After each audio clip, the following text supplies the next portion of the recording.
إن هذا القرآن يهدي للتي هي أقوم ويبشر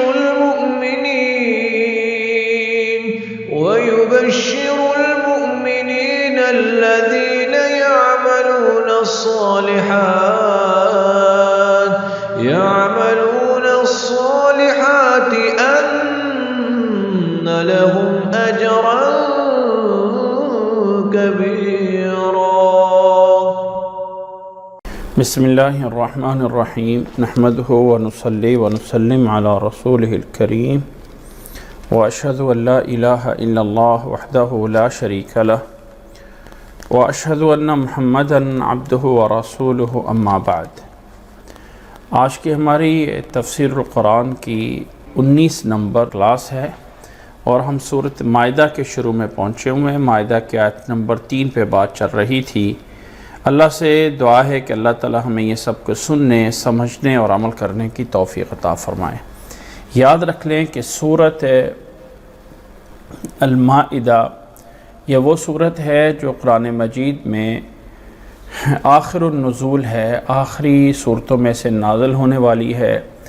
اور اس صورت میں اللہ تعالیٰ نے بہت سارے احکامات عطا فرمائے ہیں کہ یہ حکم ہے جس کا ماننا سب مسلمان کے لیے لازم اور ضروری ہے. ان احکامات پہ اللہ تعالیٰ نے صورت کا آغاز اس انداز سے فرمایا تھا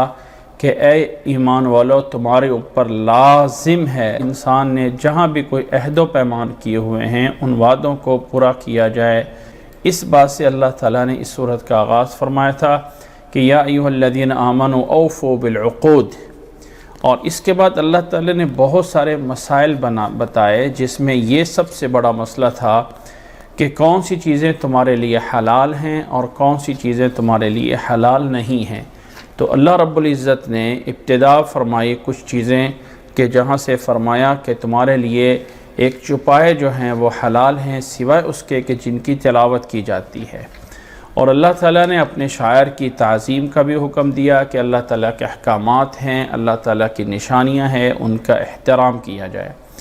اسی طرح پھر اللہ تعالیٰ نے باقاعدہ پھر نام لے کے یہ بتایا کہ یہ چیزیں تمہارے اوپر حرام ہیں، جس میں اللہ نے فرمایا مردار ہے، خون ہے، خنزیر کا گوشت ہے. جو چیز اللہ کے علاوہ کسی اور کی خوشنودی کے لیے، رضا کے لیے دے دی جائے. اسی طرح کوئی جانور جو ہے وہ گر کے مر جاتا ہے یا کسی جانور کو کوئی چوٹ لگا کے مار دیا جاتا ہے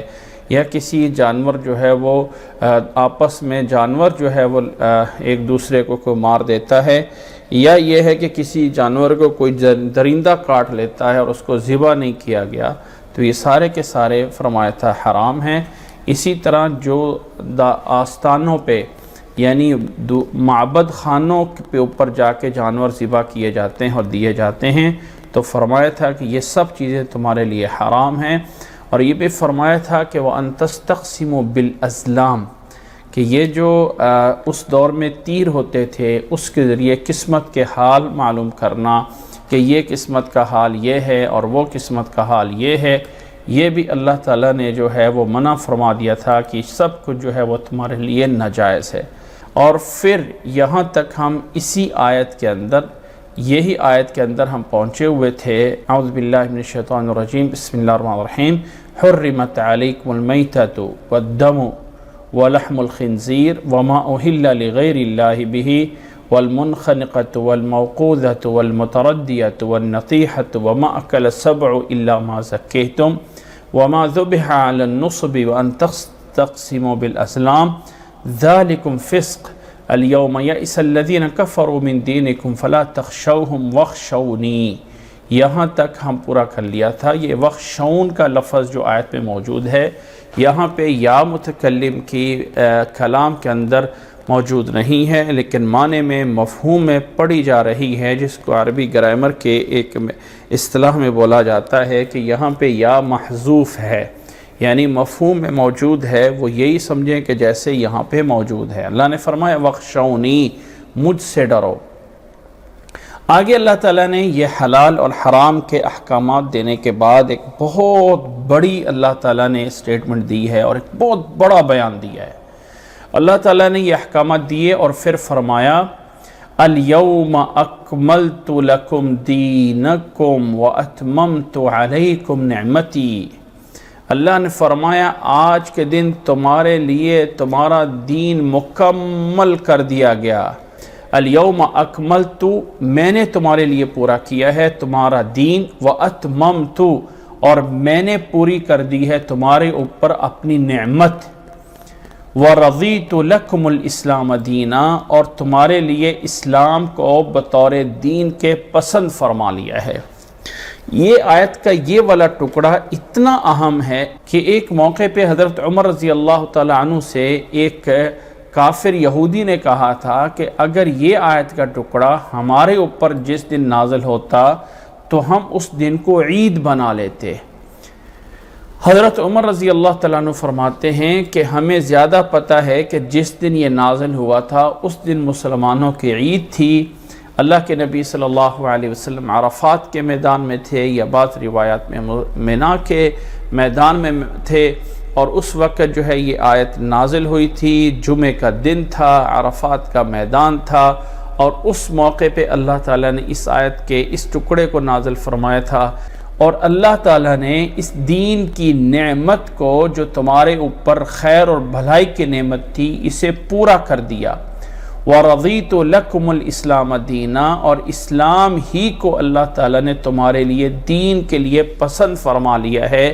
اب اسلام کے علاوہ کوئی اور مذہب، کوئی اور دین، کوئی اور چیز تمہارے لیے منہج، راستہ، دستور، مذہب، مسلک کچھ نہیں ہو سکتا ہے۔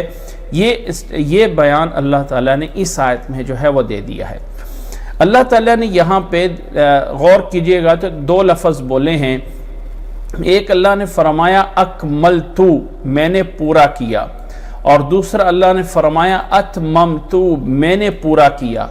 اب اکملتو اور اتممتو، پورا کرنا کسی چیز کا، کامل کرنا کسی چیز کا، بظاہر ایک چیز لگتی ہے، لیکن یاد رکھ لیں کہ ایسا نہیں ہے۔ عربی زبان میں لفظ اکملتو کمال سے نکلا ہے، اور لفظ اتممتو تمام سے نکلا ہے۔ کمال میں اور تمام میں فرق یہ ہے کہ کمال ہوتا ہے صفات کے اندر، اور تمام ہوتا ہے اجزاء کے اندر۔ اگر ایک انسان اپنے جسمانی لحاظ سے اس کی کوئی ٹانگ نہیں ہے، اس کا کوئی بازو نہیں ہے، لیکن اپنی خوبیوں میں وہ بہت بڑا عالم ہے، بہت بڑا سمجھدار اور ذہین انسان ہے، تو ایسے انسان کو کہا جا سکتا ہے کہ یہ انسان کامل ہے۔ تمام اسے نہیں بولا جا سکتا، کیونکہ اس کے جسم کا کوئی اعضاء جو ہے وہ پورا نہیں ہے، اس کا کوئی بازو، اس کی کوئی چیز جو ہے وہ پوری نہیں ہے، تو یہ کہا جا سکتا ہے کہ یہ انسان کامل ہے، لیکن تام درجے کا انسان یہ نہیں بولا جا سکتا۔ اور اگر کوئی انسان اپنے اعضاء میں پورا ہے، اس کی آنکھیں، اس کے ہاتھ، اس کے پاؤں بالکل صحیح سلامت ہے، لیکن اس کے اندر وہ صفات نہیں ہے جو خوبیوں والی ہے، جو تعریفیں والی چیزیں ہیں، جو عمدہ چیزیں ہیں، وہ اس کے اندر موجود نہیں ہیں، تو ایسے انسان کے بارے ہم یہ کہہ سکتے ہیں انسان تام تو ہے لیکن انسان کامل نہیں ہے، اس لیے کہ اس کے اعضاء تو پورے ہیں لیکن کمال کی صفات موجود نہیں ہے۔ تو کمال ہوتا ہے صفات میں، اور تمام ہوتا ہے اجزاء میں، کس چیز کے جزئیات پوری ہو جانا۔ یہ اس بات کی دلیل ہوتی ہے کہ یہ چیز اپنے جزئیات میں پوری ہے۔ ایک گاڑی ہے، وہ اپنی سیٹیں پوری ہے، اس کے ٹائر پورے ہیں، اس کا انجن پورا ہے، اس کی باڈی پوری ہے، تو یہ پوری گاڑی ہے۔ لیکن یہ پوری گاڑی جو ہے اتنی، وہ جو دوسری بڑی گاڑی ہے اس کے اندر بھی ٹائر ہیں، اس کے اندر بھی سیٹیں ہیں، اس کے اندر بھی سارا کچھ ہے، اس کے اندر بھی جو ہے وہ چھت ہے، گیئر ہے، سٹیئرنگ ہے، سب کچھ ہے، لیکن وہ اس سے اچھی گاڑی ہے، تو وہ اپنی گاڑی صفات میں کامل ہے، صفات اور خوبیاں اس کے اندر زیادہ پائی جاتی ہیں۔ تو ایک چیز کو ذہن میں رکھ لیجئے کہ کسی بھی چیز کے اندر یہ دو چیزیں ہوتی ہیں، ایک وہ کمال درجے کی چیز ہوتی ہے، اور ایک وہ تمام درجے کی چیز موجود ہوتی ہے، اپنے اجزاء میں پورا ہونا۔ تو اللہ تعالیٰ نے دین اسلام کے بارے میں فرمایا الیوم اکملت لکم دینکم واتممت علیکم نعمتی۔ آج کے دن میں، آج کے دن کی قید سے پتہ چلا کہ اس صورت کے اس آیت سے نازل ہونے سے پہلے احکامات میں کوئی تبدیلی ہوتی رہی ہے، کچھ ہوتا رہا ہے، لیکن جیسے ہی یہ آیت نازل ہوئی تو اس آیت کے بعد کوئی نیا حکم نازل نہیں ہوا ہے۔ اللہ تعالیٰ سے کوئی حکم، احکامات میں کچھ آیات تو نازل ہوتی رہی، لیکن بطور آرڈر کے، بطور حکم کے، بطور کوئی امر اور نہیں یہ کام کرنا ہے اور یہ کام نہیں کرنا ہے، یہ اس آیت کے بعد نہیں نازل ہوا کہ دین جو ہے وہ پورا ہو چکا ہے۔ الیوم اکملت لکم دینکم، اور یہاں پہ اللہ تعالیٰ نے اس کو اپنی طرف نسبت کی ہے تاکہ اس بات کی اہمیت ہو جائے کہ میں نے تمہارے لیے جو ہے وہ دین کو پورا کر دیا ہے۔ وَأَتْمَمْتُ عَلَيْكُمْ نِعْمَتِي، اور اس نعمت سے مراد بھی اللہ کی وہی نعمت ہے جو اللہ نے دین کی صورت میں، جو اللہ نے انسانیت کی صورت میں، جو اللہ تعالیٰ نے امت محمدیہ ہونے کی صورت میں، یہ اللہ تعالیٰ کی جتنی بھی انسان کے اوپر ایک نعمت ہو سکتی ہے اللہ نے وہ بھی، باقی نعمتیں تو اللہ نے دے رکھی تھی، آنکھیں دی ہیں، پاؤں دیے ہیں، پکڑنے کے لیے ہاتھ دیے ہیں، بولنے کے لیے زبان دی ہے، اب یہ دین کی نعمت باقی تھی تو اللہ نے فرمایا کہ آج کے دن اس کو بھی پورا کر دیا گیا ہے، اور پھر اس کو بطور وضاحت کر دی وَرَضِيتُ لَكُمُ الْإِسْلَامَ دِينًا، اور میں نے تمہارے لیے اسلام کو بطور دین کے پسند فرما لیا ہے۔ اگر ہم دیکھا جائے تو اس آیت کے اس ٹکڑے کے 3 جملے ہیں۔ پہلا جملہ ہے اکملت لکم دینکم، دوسرا جملہ ہے اتممت علیکم نعمتی، اور تیسرا جملہ ہے رضیت لکم الاسلام دینا۔ اگر آپ یہ معنی کریں کہ دین پورا ہو گیا ہے، نعمت پوری کر دی گئی ہے، دین اسلام پسند کر لیا گیا ہے، اگر رزلٹ کی طرف آتے ہیں تو اس تینوں جملوں کا مفہوم ایک ہی بنتا ہے کہ وہی دین جو اسلام ہے پورا ہو گیا ہے، وہی دین جو نعمت ہے وہ پوری ہو چکی ہے، اور وہی دین جو ہے وہ رضا کو ہو گیا ہے، اللہ تعالیٰ کی پسندیدہ ہو گئی ہے۔ گویا کہ اس دین کے لیے 3 صفتیں آ گئیں، یہ دین کامل ہے، یہ دین تمام ہے، اور یہ دین جو ہے وہ رب کو پسندیدہ ہے۔ اس آیت کے نازل ہونے کے بعد اب کوئی آگے اسلام کے اندر حکم جو ہے نہ ہی کوئی اضافہ ہو سکتا ہے اور نہ ہی اس میں جو ہے وہ کوئی کمی ہو سکتی ہے۔ ایک بات ذہن رکھ لیجئے گا کہ یہ آیت اللہ کے نبی صلی اللہ علیہ وسلم جب آپ صلی اللہ علیہ وسلم مکہ مکرمہ کے لیے بیت اللہ کے حج کے لیے تشریف لے گئے ہوئے تھے، اللہ کے نبی صلی اللہ علیہ وسلم 10 ہجری میں مدینہ آنے کے 10 سال بعد اللہ کے نبی صلی اللہ علیہ وسلم جب حج کے موقع پہ گئے تھے تب یہ آیت کا ٹکڑا نازل ہوا تھا، اور مدینہ واپس آنے کے بعد حجۃ الوداع کے اس واپس آنے کے بعد اللہ کے نبی صلی اللہ علیہ وسلم چند مہینے جو ہے وہ زندہ رہے ہیں، اور ان مہینوں کے اندر کوئی نیا حکم دین اسلام کا نہیں آیا ہوا ہے، اور یہ آیت گویا کہ دین اسلام کے احکامات کو پورا کر دیتی ہے۔ اب اس آیت کے نازل ہو جانے کے بعد اگر میں اور آپ یا کوئی بڑا ولی یا کوئی بڑا مفتی یا کوئی بڑا امام یا کوئی ایسا نہیں ہے کہ کوئی بندہ دین میں اضافہ کر سکتا ہے یا دین سے کوئی چیز نکال سکتا ہے، دین کامل اور مکمل ہے۔ اللہ کے نبی صلی اللہ علیہ وسلم کے صحابہ نے آپ صلی اللہ علیہ وسلم کے دنیا سے رخصت ہو جانے کے بعد حضرت ابوبکر رضی اللہ تعالیٰ عنہ کی خلافت تقریباً کوئی 2.5 سال کے قریب یا 2 سال اور 2.5 سال کے درمیان تک رہتی ہے۔ حضرت عمر رضی اللہ تعالیٰ عنہ کی خلافت جو ہے وہ 10 سال تک رہتی ہے۔ حضرت عثمان رضی اللہ تعالیٰ عنہ کی خلافت 12 سال تک رہتی ہے۔ حضرت علی رضی اللہ تعالیٰ عنہ کی خلافت جو ہے وہ 4 سال تک رہتی ہے۔ یہ جنہیں ہم خلفائے راشدین کے نام سے جاتے ہیں، کہیں ایسا موجود نہیں ہے کہ کسی صحابی نے دین اسلام کے اندر کوئی نئی چیز ایڈ کی ہو اور اس کو دین بنایا ہو۔ جو چیزیں صحابہ کی طرف منسوب کی جاتی ہیں کہ فلاں نے یہ ایڈ کیا، حضرت عثمان نے جمعہ کی پہلے اذان ایڈ کی تھی، حضرت عمر رضی اللہ تعالیٰ عنہ نے اذان کے کلمات ایڈ کیے تھے، حضرت عمر رضی اللہ تعالیٰ عنہ 20 تراویح کی تھیں، حضرت عمر رضی اللہ تعالیٰ عنہ طلاق میں جو ہے وہ یہ تبدیلی کی تھی۔ یاد رکھ لیں یہ سارے کے سارے مسائل ہماری سمجھنے کے ساتھ تو الٹ ہو سکتے ہیں، ہماری سمجھ میں تو آگے پیچھے ہو سکتے ہیں، لیکن جب اللہ تعالیٰ نے اس آیت میں دین کو کامل اور مکمل کر دیا گیا ہے کہ اس کے اجزاء بھی پورے ہیں، اب ان اجزاؤں کے اندر کوئی چیز نئی ایڈ نہیں ہو سکتی ہے اور نئی اضافہ نہیں ہو سکتا۔ اور اللہ کے نبی صلی اللہ علیہ وسلم سے یہ حدیث بھی موجود ہے جسے حضرت عائشہ رضی اللہ تعالی عنہ نے بیان فرمایا ہے، من احدث فی امرنا ھذا ما لیس منہ فہو رد، جس نے ہمارے اس دین کے اندر کسی ایسی چیز کا اضافہ کیا جو اس میں سے نہیں ہے تو وہ مردود ہے۔ لہذا صحابہ کرام کے وہ جو اعمال ہیں جن کو بعض لوگ سمجھتے ہیں کہ انہوں نے دین میں اضافہ کیا ہوا ہے، تو ایسا نہیں ہے۔ ہر ایک عمل کی کوئی ایک توجیہ موجود ہے اور ہر ایک عمل کو نبی صلی اللہ علیہ وسلم کے ساتھ کسی انداز سے کوئی نسبت موجود ہے۔ ایسا نہیں ہے کہ صحابہ کے الگ انہوں نے کچھ ایجاد کر دیا ہو جو دین کے اندر موجود ہے۔ حضرت عمر رضی اللہ تعالیٰ عنہ کے ساتھ بہت سی چیزیں لوگوں نے منسوب کی ہیں اور بہت سے لوگوں نے ایک الگ ٹاپک اور الگ ایک چیپٹر بنا کے اولیات عمر،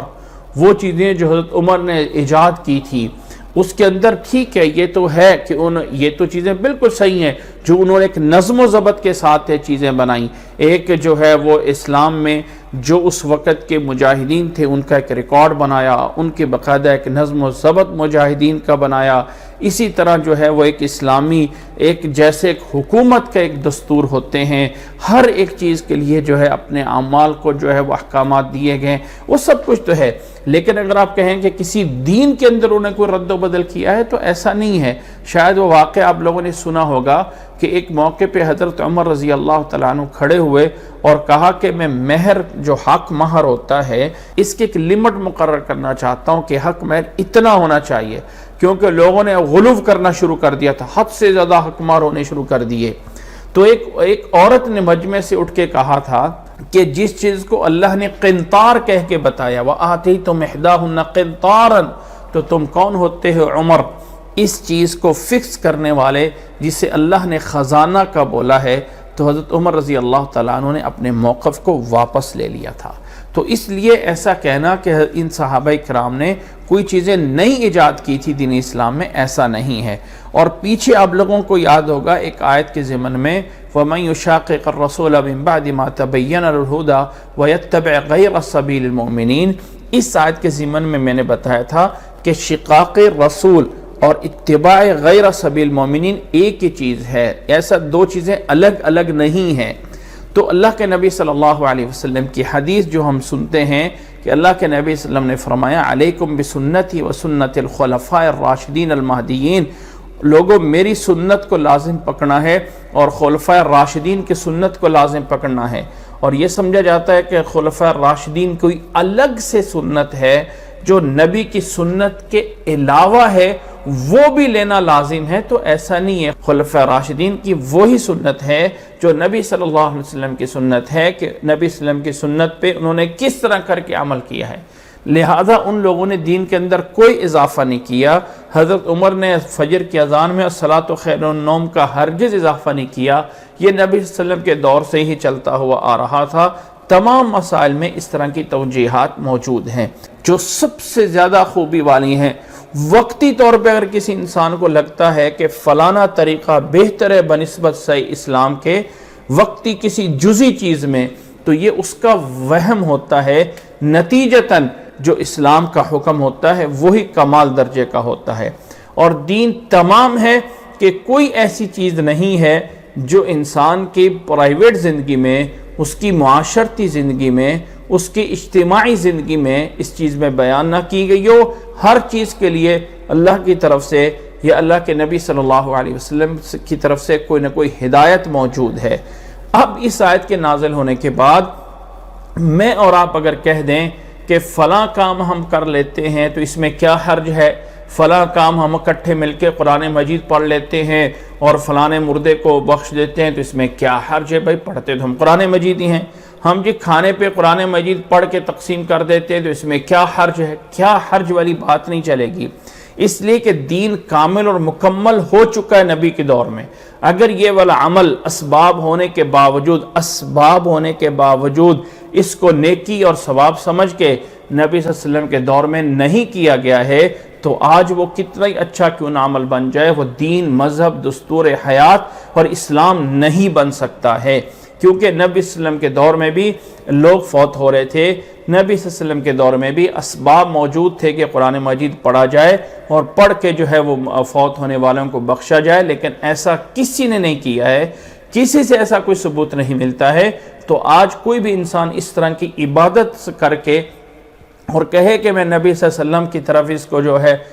یعنی بہتر کام کر رہا ہوں، کوئی غلط کام تو نہیں کر رہا ہوں، تو وہ اللہ کے ہاں مردود ہے۔ من احدث فی امرنا ھذا ما لیس منہ فہو رد،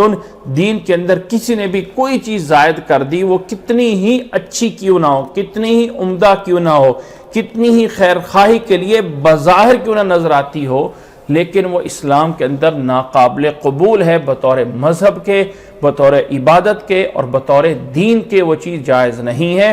آگے اللہ تعالیٰ نے فرمایا فَمَنِ اضْطُرَّ فِي مَخْمَصَةٍ غَيْرَ مُتَجَانِفٍ لِإِثْمٍ فَإِنَّ اللَّهَ غَفُورٌ رَحِيمٌ۔ تو اب اللہ تعالیٰ نے فرمایا فَمَنِ اضْطُرَّ فِي مَخْمَصَةٍ، جو انسان مجبور ہو گیا، مجبوری ہے، اور مجبوری کس چیز میں ہے؟ فی مخمصۃ، اس کا مزید اس قید کو، اس الفاظ کو اگنور نہیں کر سکتے ہیں۔ جو کوئی انسان بھوک کے اندر مجبور ہو گیا ہے، غیر متجانف لإثم، وہ کسی گناہ کی طرف تو نہیں جھکاؤ کر رہا ہے، کسی گناہ کی طرف نہیں جھک رہا ہے، تو اس مجبوری کی وجہ سے اگر کچھ حرام اسے کھانا پڑ گیا ہے تو فإن اللہ غفور رحیم، اللہ تعالیٰ جو ہے ایسے انسانوں کے لیے بخشنے والا ہے اور اللہ تعالیٰ رحم کرنے والا ہے۔ اگر کوئی انسان مجبور ہے تو اسے مجبوری میں حرام چیزیں اس کے لیے حلال ہو جاتی ہیں۔ اس قاعدے کو ہم عام نہیں بنا لیتے ہیں۔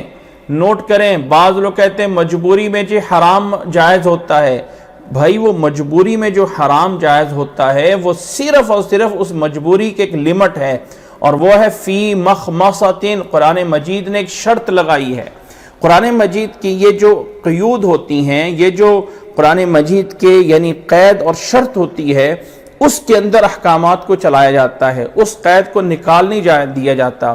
اگر قرآن مجید کی کسی جگہ پہ یہ قید موجود نہیں ہے اور کسی جگہ پہ موجود ہے تو القرآن یفسر بعضہ بعضا، قرآن مجید کے بعض مقامات کی تفسیر بعض دوسرے مقامات کر دیتے ہیں۔ بہت سی جگہوں پہ فَمَنِ اضْطُرَّ غَيْرَ بَاغٍ وَلَا عَادٍ فَلَا إِثْمَ عَلَيْهِ کے الفاظ بھی ہیں، لیکن اس کی تفصیل یہ صورت مائدہ نے دے دی ہے، اور یہ صورت مائدہ کی یہ والی آیات آخر النزول ہیں، اور یہاں پہ یہ شرط موجود ہے کہ مجبوری حرام کے لیے وہ صرف بھوک کی ہے۔ انسان اگر مخمصہ کا معنی ہے بھوک، اگر کوئی انسان بیمار ہے اور بیماری سے شفا کے لیے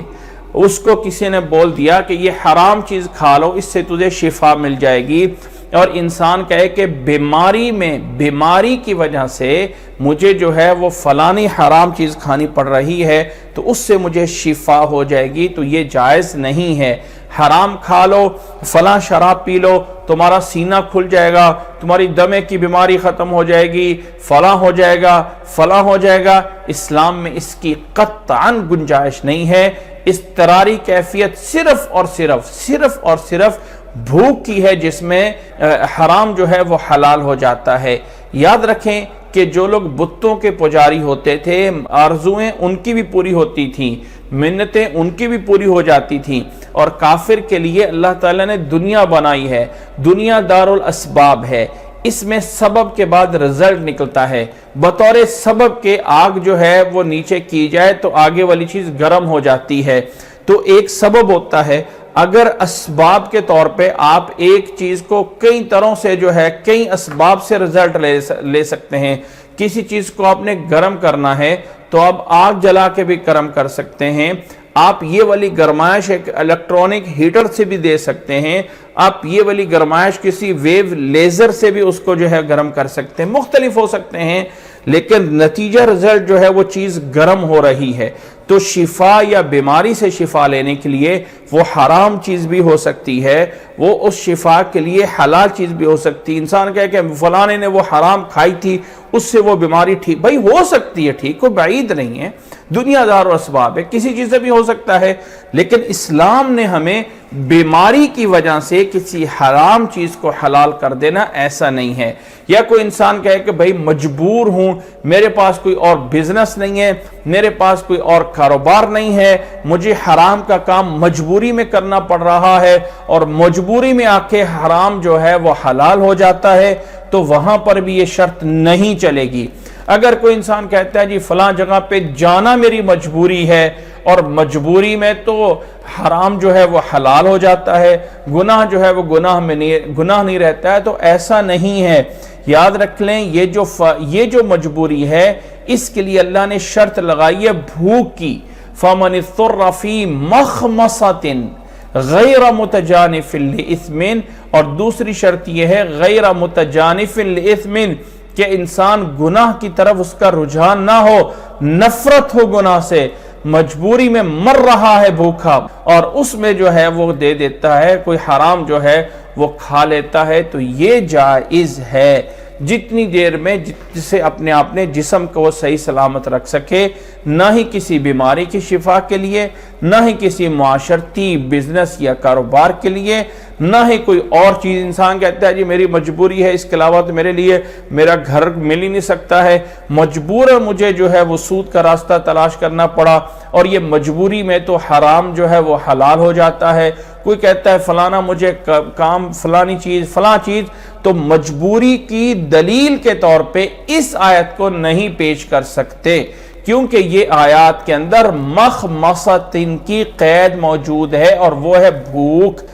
بھوک جو ہے، کوئی بیمار ہے میرے بھائی تو اس کے لیے بھی جو ہے وہ 100 طریقوں سے شفا ہو سکتی ہے۔ اگر اس کے لیے کسی نے حرام کا ذریعہ بتا دیا ہے کہ فلاں اس کو جو ہے وہ شراب کے 2 قطرے پلا دو تو صحیح ہو جائے گا، اگر کسی نے یہ بتا دیا ہے تو اس کی جگہ پہ کوئی حلال چیز بھی ہوگی اس کا الٹرنیٹ جو وہ چیز پوری کر سکے۔ یہ لازمی نہیں ہے کہ وہ لازمی وہ حرام سے بیماری جائے گی، نہیں، حلال بہت ساری اس کے متبادل ہوں گی جس سے جو ہے وہ بیماری ختم ہو سکتی ہے۔ میں نے زور اس لیے دیا اس بات پہ کہ آج کل مسلمان بہت سارے اس آیت کو دلیل بنا کے اپنے ہر ناجائز کام کو جائز کرنے کے لیے فَمَنِ اضْطُرَّ غَيْرَ بَاغٍ وَلَا عَادٍ اس طرح کی آیات کو دلیل بنا کے اپنے ہر ناجائز کام کو جائز کرنے کی کوشش میں لگے ہوتے ہیں، جبکہ ایسا نہیں ہے۔ یہ والا قانون صرف بھوک میں ہے۔ اگر کوئی بھوک سے مر رہا ہے تو اس کے لیے جو ہے یہ حرام حلال ہو جاتا ہے۔ اس کی بھی پھر شرط یہ ہے غیر متجانف لإثم کہ وہ گناہ کی طرف اس کا رجحان نہ ہو، اور اس کے لیے اللہ نے فرمایا فإن اللہ غفور الرحیم۔ اب اگر کوئی انسان ایسا مجبور ہو گیا ہے اور وہ اس میں کچھ کھا چکا ہے تو اللہ تعالیٰ معاف کرنے والا ہے، اللہ تعالیٰ غفور الرحیم ہے۔ آگے اللہ تعالیٰ نے فرمایا یسألونک ماذا احل لہم، پیچھے اللہ تعالیٰ نے حرام کردہ چیزیں بیان کر دیں، اب اس کی تھوڑی سی اور احکامات ہیں جو اللہ تعالیٰ ایک اور انداز میں بیان فرما رہا ہے کہ یہ آپ سے پوچھتے ہیں کیا حلال ہے ان کے اوپر، اور آگے والے جواب سے پتہ چلتا ہے کہ یہ سوال جو ہے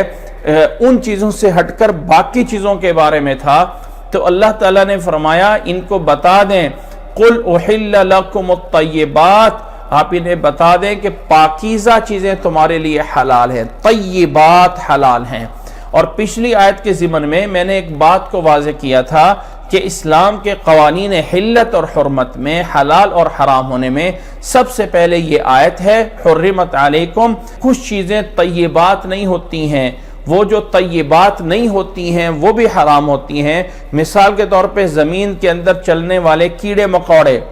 یہ زمین کے حشرات، زمین کے یہ کیڑے مکوڑے، یہ ساری کی ساری چیزیں خبائث میں آتی ہیں، خبیث چیزوں میں آتی ہیں۔ تو یہ چیزیں جو ہے یہ ان کو جو ہے وہ خبیث کی کیٹیگری میں جب گنا گیا، طیبات سے الٹ ہیں تو وہ بھی حلال نہیں ہیں۔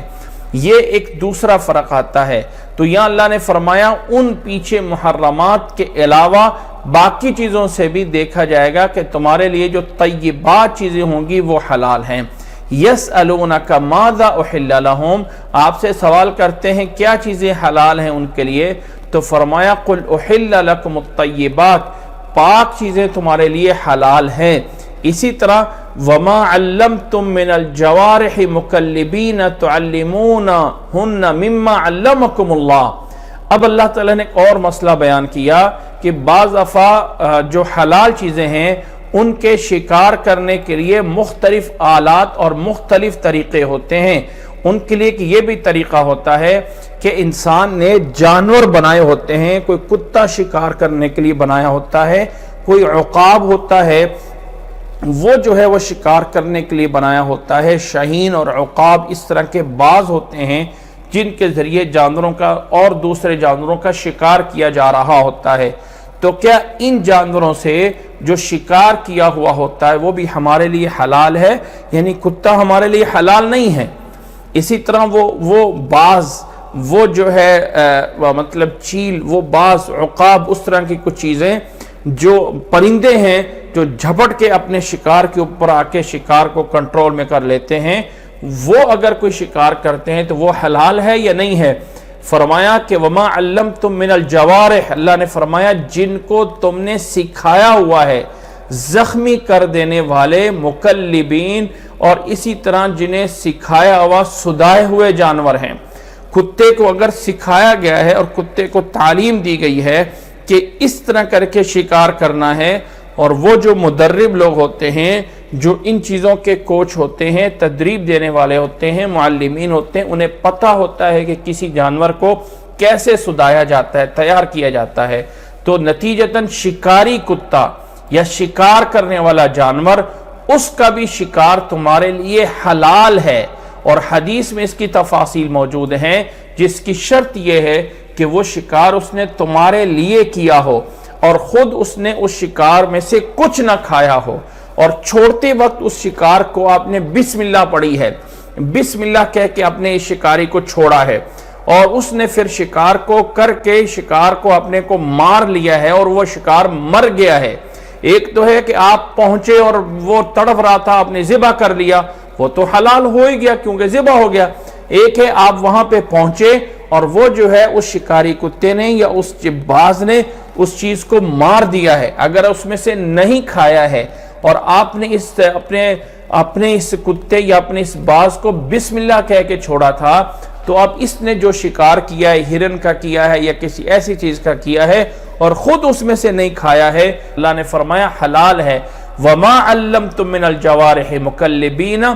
مکلبین, جنہیں تم نے سکھایا ہے جو سدائے ہوئے ہیں, تعلمونہن مما علمکم اللہ, تم انہیں وہی سکھا سکتے ہو جو اللہ نے تمہیں سکھایا. یعنی اللہ نے تمہیں عقل دی ہے اور اپنی عقل سے تم ان جانوروں کو سکھا سکتے ہو, ان کو جو تھوڑا بہت سکھاتے ہو ان کا شکار تمہارے لیے حلال ہے. فَكُلُوا مِمَّا أَمْسَكْنَا عَلَيْكُمْ, فرمایا کھاؤ وہ والا شکار جو انہوں نے تمہارے لیے روک کے رکھا ہوا ہے. فَكُلُوا مِمَّا أَمْسَكْنَا عَلَيْكُمْ, جو ان جانوروں نے, ان مکلبین اور ان جوارح نے تمہارے لیے کیا ہے اس میں سے تم کھا سکتے ہو. اور وَذْكُرِ اسْمَ اللَّهِ عَلَيْهِ, اور اللہ کا نام اس پہ جو ہے وہ لیا کرو. جانور کو چھوڑتے وقت شکاری کو اللہ کا نام لینا یہ لازم ہے. اب وہ جو شکار کرے گا اور آپ کے پہنچنے تک وہ شکار مر بھی گیا تو وہ شکار حلال ہوگا. پھر اللہ نے فرمایا وَاتَّقُوا اللَّهَ إِنَّ اللَّهَ سَرِيعُ الْحِسَابِ, اللہ تعالیٰ سے ڈر جاؤ, بے شک اللہ تعالیٰ جلد حساب لینے والا ہے. اللہ سے ڈر جاؤ. اللہ نے تمہیں حلال اور حرام کی بہت سی چیزیں بتا دی ہیں, اب پھر بھی اس میں سے کوئی انسان اپنی ڈنڈی مار سکتا ہے, اپنے مطلب کی چیز کو سیدھا کرنے کے لیے کسی دوسری چیز میں سے کوئی نہ کوئی ہیلے اور بہانے نکال سکتا ہے. تو فرمایا اللہ سے ڈر جاؤ. آگے اللہ نے فرمایا اليوم احل لکم الطیبات. اب اللہ تعالیٰ نے پھر اور احکامات, یہی حکم کے اندر کچھ اور چیزیں بھی ایڈ کر دیں. فرمایا آج کے دن حلال کیا جاتا ہے تمہارے لیے الطیبات, پاک چیزوں کو. وَطَعَامُ الَّذِينَ أُوتُوا الْكِتَابَ حِلٌّ لَكُمْ, ایسے ہی اوت الکتابہ جو دیے گئے کتاب, جنہیں اہل کتاب کہا جاتا ہے, جن میں یہود و نصارہ جو ہیں وہ شامل ہیں, ان لوگوں کا کھانا, ان لوگوں کا طعام, ان لوگوں کی ذبح کردہ چیز ان لوگوں کا ذبیحہ، اس لیے کہ اگر ان کا کھانا بسکٹ ہے، ان کا کھانا جو ہے وہ کوئی ویجیٹیبل ہے، ان کا کھانا جو ہے وہ تو ویسے بھی حلال ہے۔ اگر کوئی کافر جو ہے وہ آپ کو ویجیٹیبل دیتا ہے، اگر کوئی کافر جو ہے آپ کو کوئی فروٹ دے رہا ہے، اگر کافر آپ کو جو ہے کوئی بسکٹ دے رہا ہے، وہ تو حلال ہی ہے۔ تو آخر یہ کون سی چیز خاص ان کی بن جاتی ہے؟ وہ ہے ان کا ذبح کیا ہوا جانور۔ تو باقی کافروں میں سے اہل کتاب، اگرچہ اہل کتاب بھی کافر ہیں، اگرچہ اہل کتاب بھی مشرک ہیں، کیونکہ یہود اپنے لحاظ سے شرک کرتے تھے۔ قرآن مجید نے بتایا ہے وقالت الیہود عزیر ابن اللہ، کہ یہ حضرت عزیر کو اللہ کا بیٹا بناتے رہے ہیں، اور نصارہ نے، عیسائیوں نے عیسیٰ علیہ السلام کو اللہ کا بیٹا بنایا ہوا۔ تو یہ مشرک ہیں، لیکن ایک نسبت تھوڑی سی موجود ہے کہ یہ اہل کتاب ہیں۔ تو فرمایا وَطَعَامُ الَّذِينَ أُوتُوا الْكِتَابَ حِلٌّ لَكُمْ، یہ جو اہل کتاب کا کھانا ہے یہ تمہارے لیے حلال ہے۔ اب یہاں پہ اہل کتاب کا کون سا کھانا مراد ہے؟ اہل کتاب کا ذبح کردہ کون سا مراد ہے؟ وہ ذبح کردہ جو ان کے اپنے اصول کے مطابق ذبح کیا ہوا ہو، جو چیز ان کے اپنے اصول کے مطابق ہی حرام ہے، اور جو ان کے اپنے اصول کے مطابق ہی اس کو مشینوں سے کاٹا ہوا ہے۔ ایک مشین میں جانور ڈال دیے اور اس نے جو ہے نہ اس کی گردن دیکھی نہ اس کا پاؤں دیکھا، بس اس کے ٹکڑے ٹکڑے کر دیے، اور ٹکڑے ٹکڑے کر کے جو ہے وہ ایک خاص سسٹم میں جا کے آگے پیک ہو گیا اور آگے انسانوں تک آ گئے، تو یہ جائز نہیں ہے۔ اس کا ذبح ہونا ایک انسانوں سے، جانور کا، یہ لازم اور ضروری ہوتا ہے، تب جا کے اہل کتاب کی چیز حلال ہوتی ہے، اہل کتاب کا ذبح کیا ہوا۔ ایسا نہیں ہے کہ جو ان کا مشین کا کاٹا ہوا، ان کا جو انہوں نے اپنے مسلک، اپنے مذہب کے مطابق اس کو باقاعدہ ذبح کیا ہوا ہو، وہ حلال ہے۔ وَطَعَامُ الَّذِينَ أُوتُوا الْكِتَابَ حِلٌّ لَكُمْ، یہ ذرا پوائنٹ لازمی ذہن میں رکھنا ہے کہ اہل کتاب یہود و نصارہ کا وہ والا جو ان کے اپنے مذہب میں حلال کیا ہوا ہوگا، وہ ہمارے لیے حلال ہوگا۔ یہ اس آیت کو بنیاد بنا کے ان کے ہر قسم کے کھانے کو حلال کہہ دینا یہ جائز نہیں ہے۔ جو باہر کی کنٹریوں میں رہتے ہوتے ہیں وہ اس آیت کو جو ہے وہ پکڑ لیتے ہیں اور وہ کہتے ہیں کہ جی کسی طرح کا بھی اب اللہ تعالیٰ نے جب کہا ہے کہ طعام الذین اوتوا الکتاب حل لکم ہے، تو لہٰذا اب جو ہے ہم ان کا ہر قسم کا جو ہے وہ کھا سکتے ہیں ذبیحہ۔ نہیں، ایسا نہیں ہے۔ یہاں پہ ایک بات اور سمجھ لیجئے، یہود کے ہاں ایک لفظ استعمال ہوتا ہے جسے بولا جاتا ہے کوشر یا کوشار بولا جاتا ہے، یا کچھ ایسا لفظ بولا جاتا ہے جس کو وہ سمجھتے ہیں کہ یہ کوشر اسلام میں کیا حلال ہے کیا حرام ہے۔ اس کا کیا مطلب ہے؟ یہود کے ہاں، جو نصارہ ہیں ان کے ہاں نہیں، بلکہ یہود کے ہاں جو ہیں ہر جانور میں سے کچھ حصے ان کے لیے حلال کیے گئے تھے اور کچھ حصے ان کے لیے حرام کیے ہوئے ہیں، اور وہ جانور جو کہ اسلام کے اندر حلال، گائے اسلام کے اندر حلال ہے، بکری جو ہے وہ اسلام کے اندر حلال ہے، تو ان کے مذہب میں اس میں سے بھی کچھ ٹکڑے ہیں جو حلال ہیں اور باقی سارا جو ہے ان کے لیے حلال نہیں ہے۔ تو کچھ ایٹم کے اندر کوشار کا لفظ یا اس طرح کا لفظ کچھ سپیلنگ میں یوز ہوتا ہے کہ یہ چیز جو ہے وہ حلال ہے، یہ کوشار ہے۔ تو یاد رکھیں جو یہود کے ہاں وہ کوشار لکھا ہوتا ہے، وہ مسلمانوں کے پاس حلال آلریڈی چیز ہوتی ہی ہوتی ہے۔ مسلمانوں کے لیے لازم ہے کہ اس میں یہ تمیز کریں کہ اگر وہ کوشار کوئی ایسی چیز ہے جو گوشت والی چیز ہے تو اس میں دوسری شرط لازم ہے کہ وہ ذبح ایسے طریقے سے ہونا چاہیے جو ان کے مذہب کے مطابق صحیح ہوا ہے۔ اگر ان کے مذہب کے مطابق وہ صحیح ذبح ہوا ہے اور اسی پہ وہ لفظ کوشار یوز کرتے ہیں، جہاں تک واللہ عالم میرا علم ہے، لیکن میرے علم کے مطابق کوئی فائنل یا حتمی بات نہیں ہے کہ وہ والا لفظ کوشار وہ اسی پہ یوز کرتے ہیں جو ان کے ہاں ذبح کیا ہوا ہو اور جو ان کے ہاں وہ چیزیں مخصوص ہوں ہر جانور میں سے جو حلال ہیں، جبکہ اسلام کے اندر جو ہے گائے ہے پوری حلال ہے ذبح ہونے کے بعد، لیکن ان کے ہاں کچھ چیزیں ایسی ہیں اس گائے کے گوشت میں سے بھی فلاں حصہ جو ہے وہ حلال نہیں ہے، باقی حلال ہے۔ تو نتیجہ یہ نکلا کہ اہل کتاب کا جو کوشر ہے وہ مسلمانوں کے لیے حلال ہے، اور اہل کتاب کا ذبح کیا ہوا اپنے مذہب کے مطابق ذبح کیا ہوا وہ حلال ہے، لیکن جو چیز ذبح نہیں کی ہوئی ہے، مشین سے کاٹی ہوئی ہے، وہ مسلمانوں کے لیے حلال نہیں ہے۔ اور میری مسلمانوں سے گزارش یہ ہے کہ ہمارے لیے جو منہج یا دستور یا ہمارے لیے مشعل راہ ہیں وہ اللہ کی کتاب اور محمد صلی اللہ علیہ وسلم کے فرامین اور حجت ہیں۔ موجودہ دور کے اندر دلیل پکڑنا کہ عرب ایسا کر لیتے ہیں، عربی یہ کھا لیتے ہیں، عرب یہ ایسا کر لیتے ہیں، تو وہ عرب کوئی ایسا نہیں ہے کہ ہمارے لیے جو ہے وہ اسلام کے اندر انہیں جو ہے وہ ایک مرتبہ دیا گیا ہے کہ اسلام کے اندر یہ عرب جو کر لیں گے وہ چیز جائز ہو جائے گی۔ ایسا نہیں ہے کہ اب عربوں میں دین سے دوری موجود نہیں ہے۔ جو عرب باہر فارن کنٹریز میں رہتے ہیں وہ بہت سی ایسی چیزیں جو یہود کے جائز طریقے کی بجائے ناجائز طریقے سے ذبح کی ہوئی ہیں، وہ اسی آیت کو دلیل بنا کے اسے کھا رہے ہوتے ہیں، اور مسلمان ان کے پیچھے جو ہے وہ لگے ہوتے ہیں۔ اہل کتاب کا کھانا جو ہے وہ تمہارے لیے حلال ہے، وَطَعَامُكُمْ حِلٌّ لَهُمْ، اور تمہارا کھانا ان کے لیے حلال ہے۔ تمہارا کھانا آپ مسلمانوں کا کھانا ہے، وہ تو مسلمانوں کا حلال کھا ہی لیتے ہیں، مسئلہ تو مسلمانوں کو ہوتا ہے، لیکن قرآن نے بتا دیا کہ تمہارا ان کے لیے حلال ہونے کا مسلمانوں کو کیا فائدہ ہے؟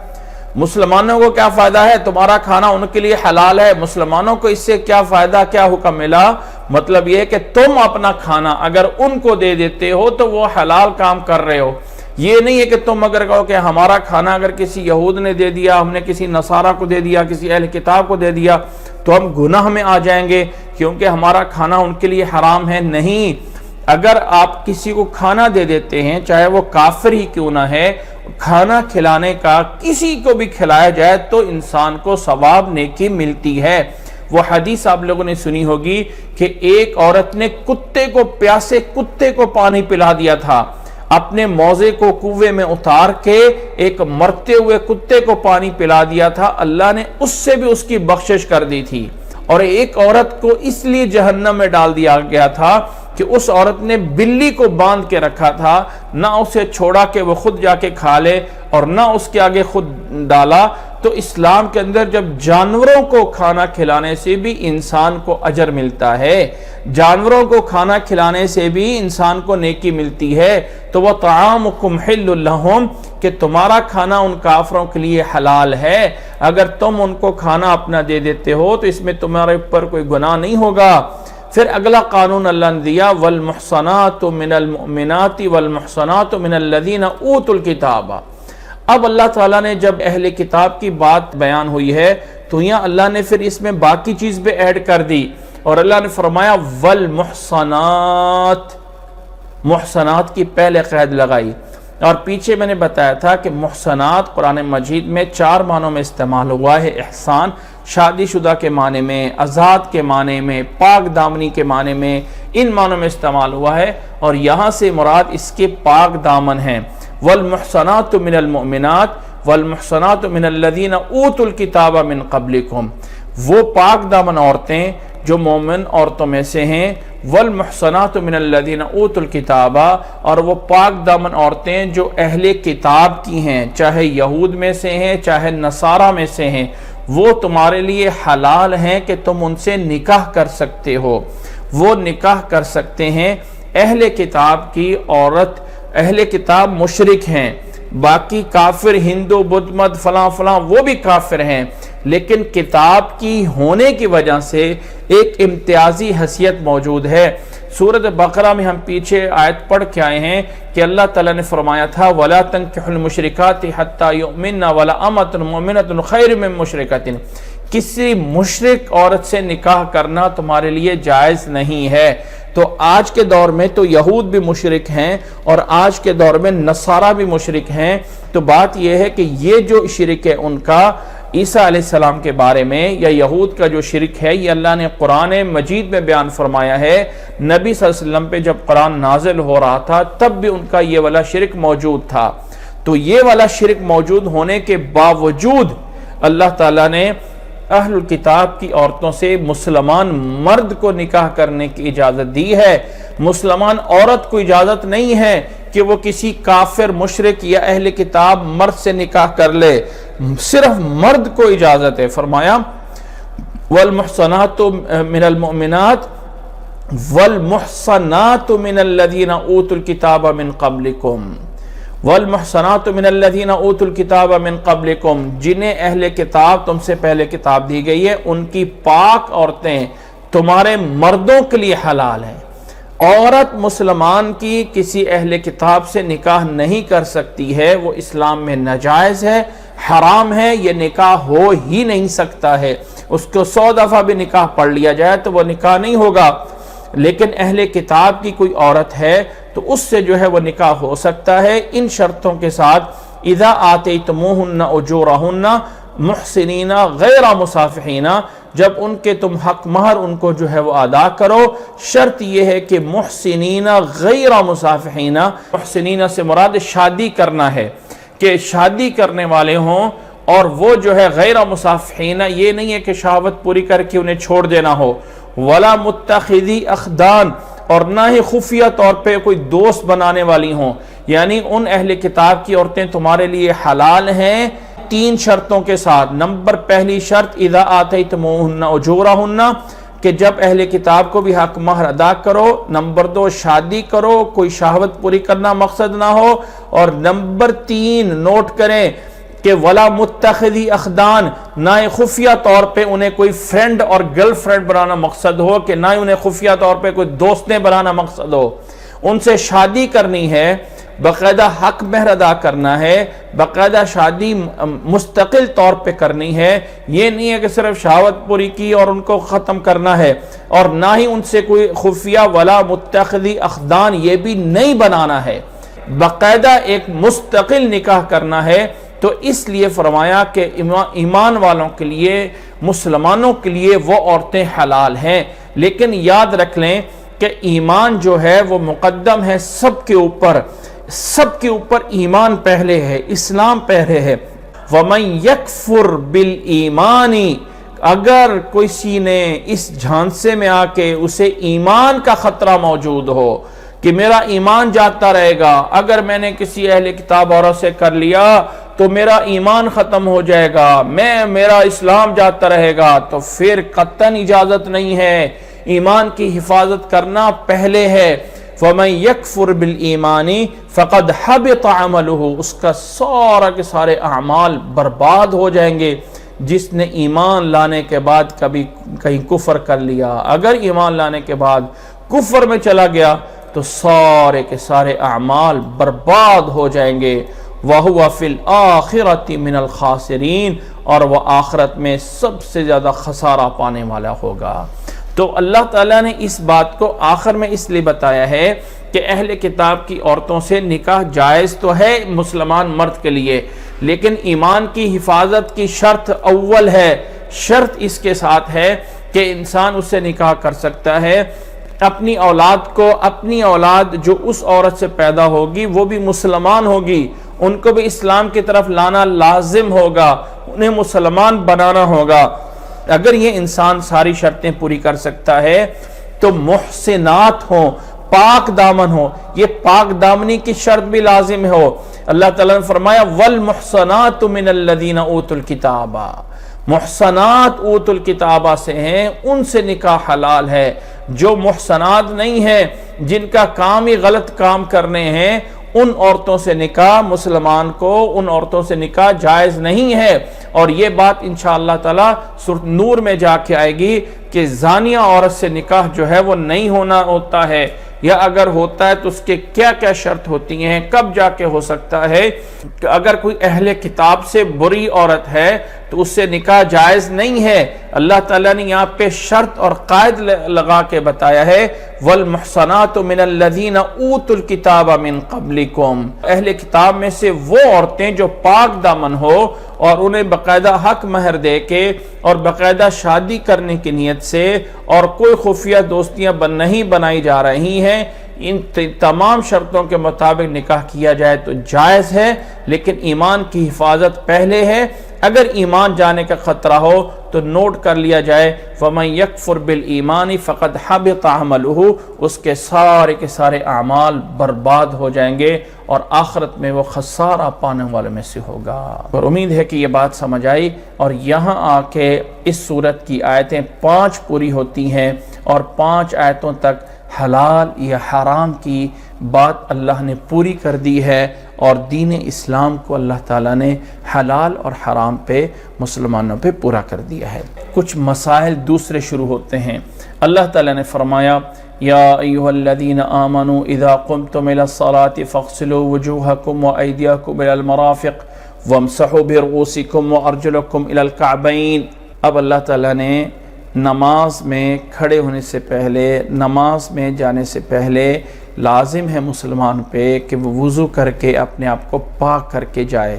تو اللہ تعالیٰ نے اس کا ایک اجمالی حکم دے کے فرمایا یا ایھا الذین آمنوا، اے ایمان والو، اذا قمتم الی الصلاۃ، یعنی جب نماز کے لیے کھڑا ہونے چاہو، یہ نہیں کہ جب کھڑے ہو گئے ہو نماز نیت لئیے اس کے بعد نہیں، جب نماز کے لیے کھڑا ہونا چاہتے ہو تو اس سے پہلے فَاغْسِلُوا وُجُوهَكُمْ، اپنے چہرے کو اچھی طرح دھو لو، وَأَيْدِيَكُمْ إِلَى الْمَرَافِقِ، اور اپنے بازوؤں کو کوہنیوں سمیت،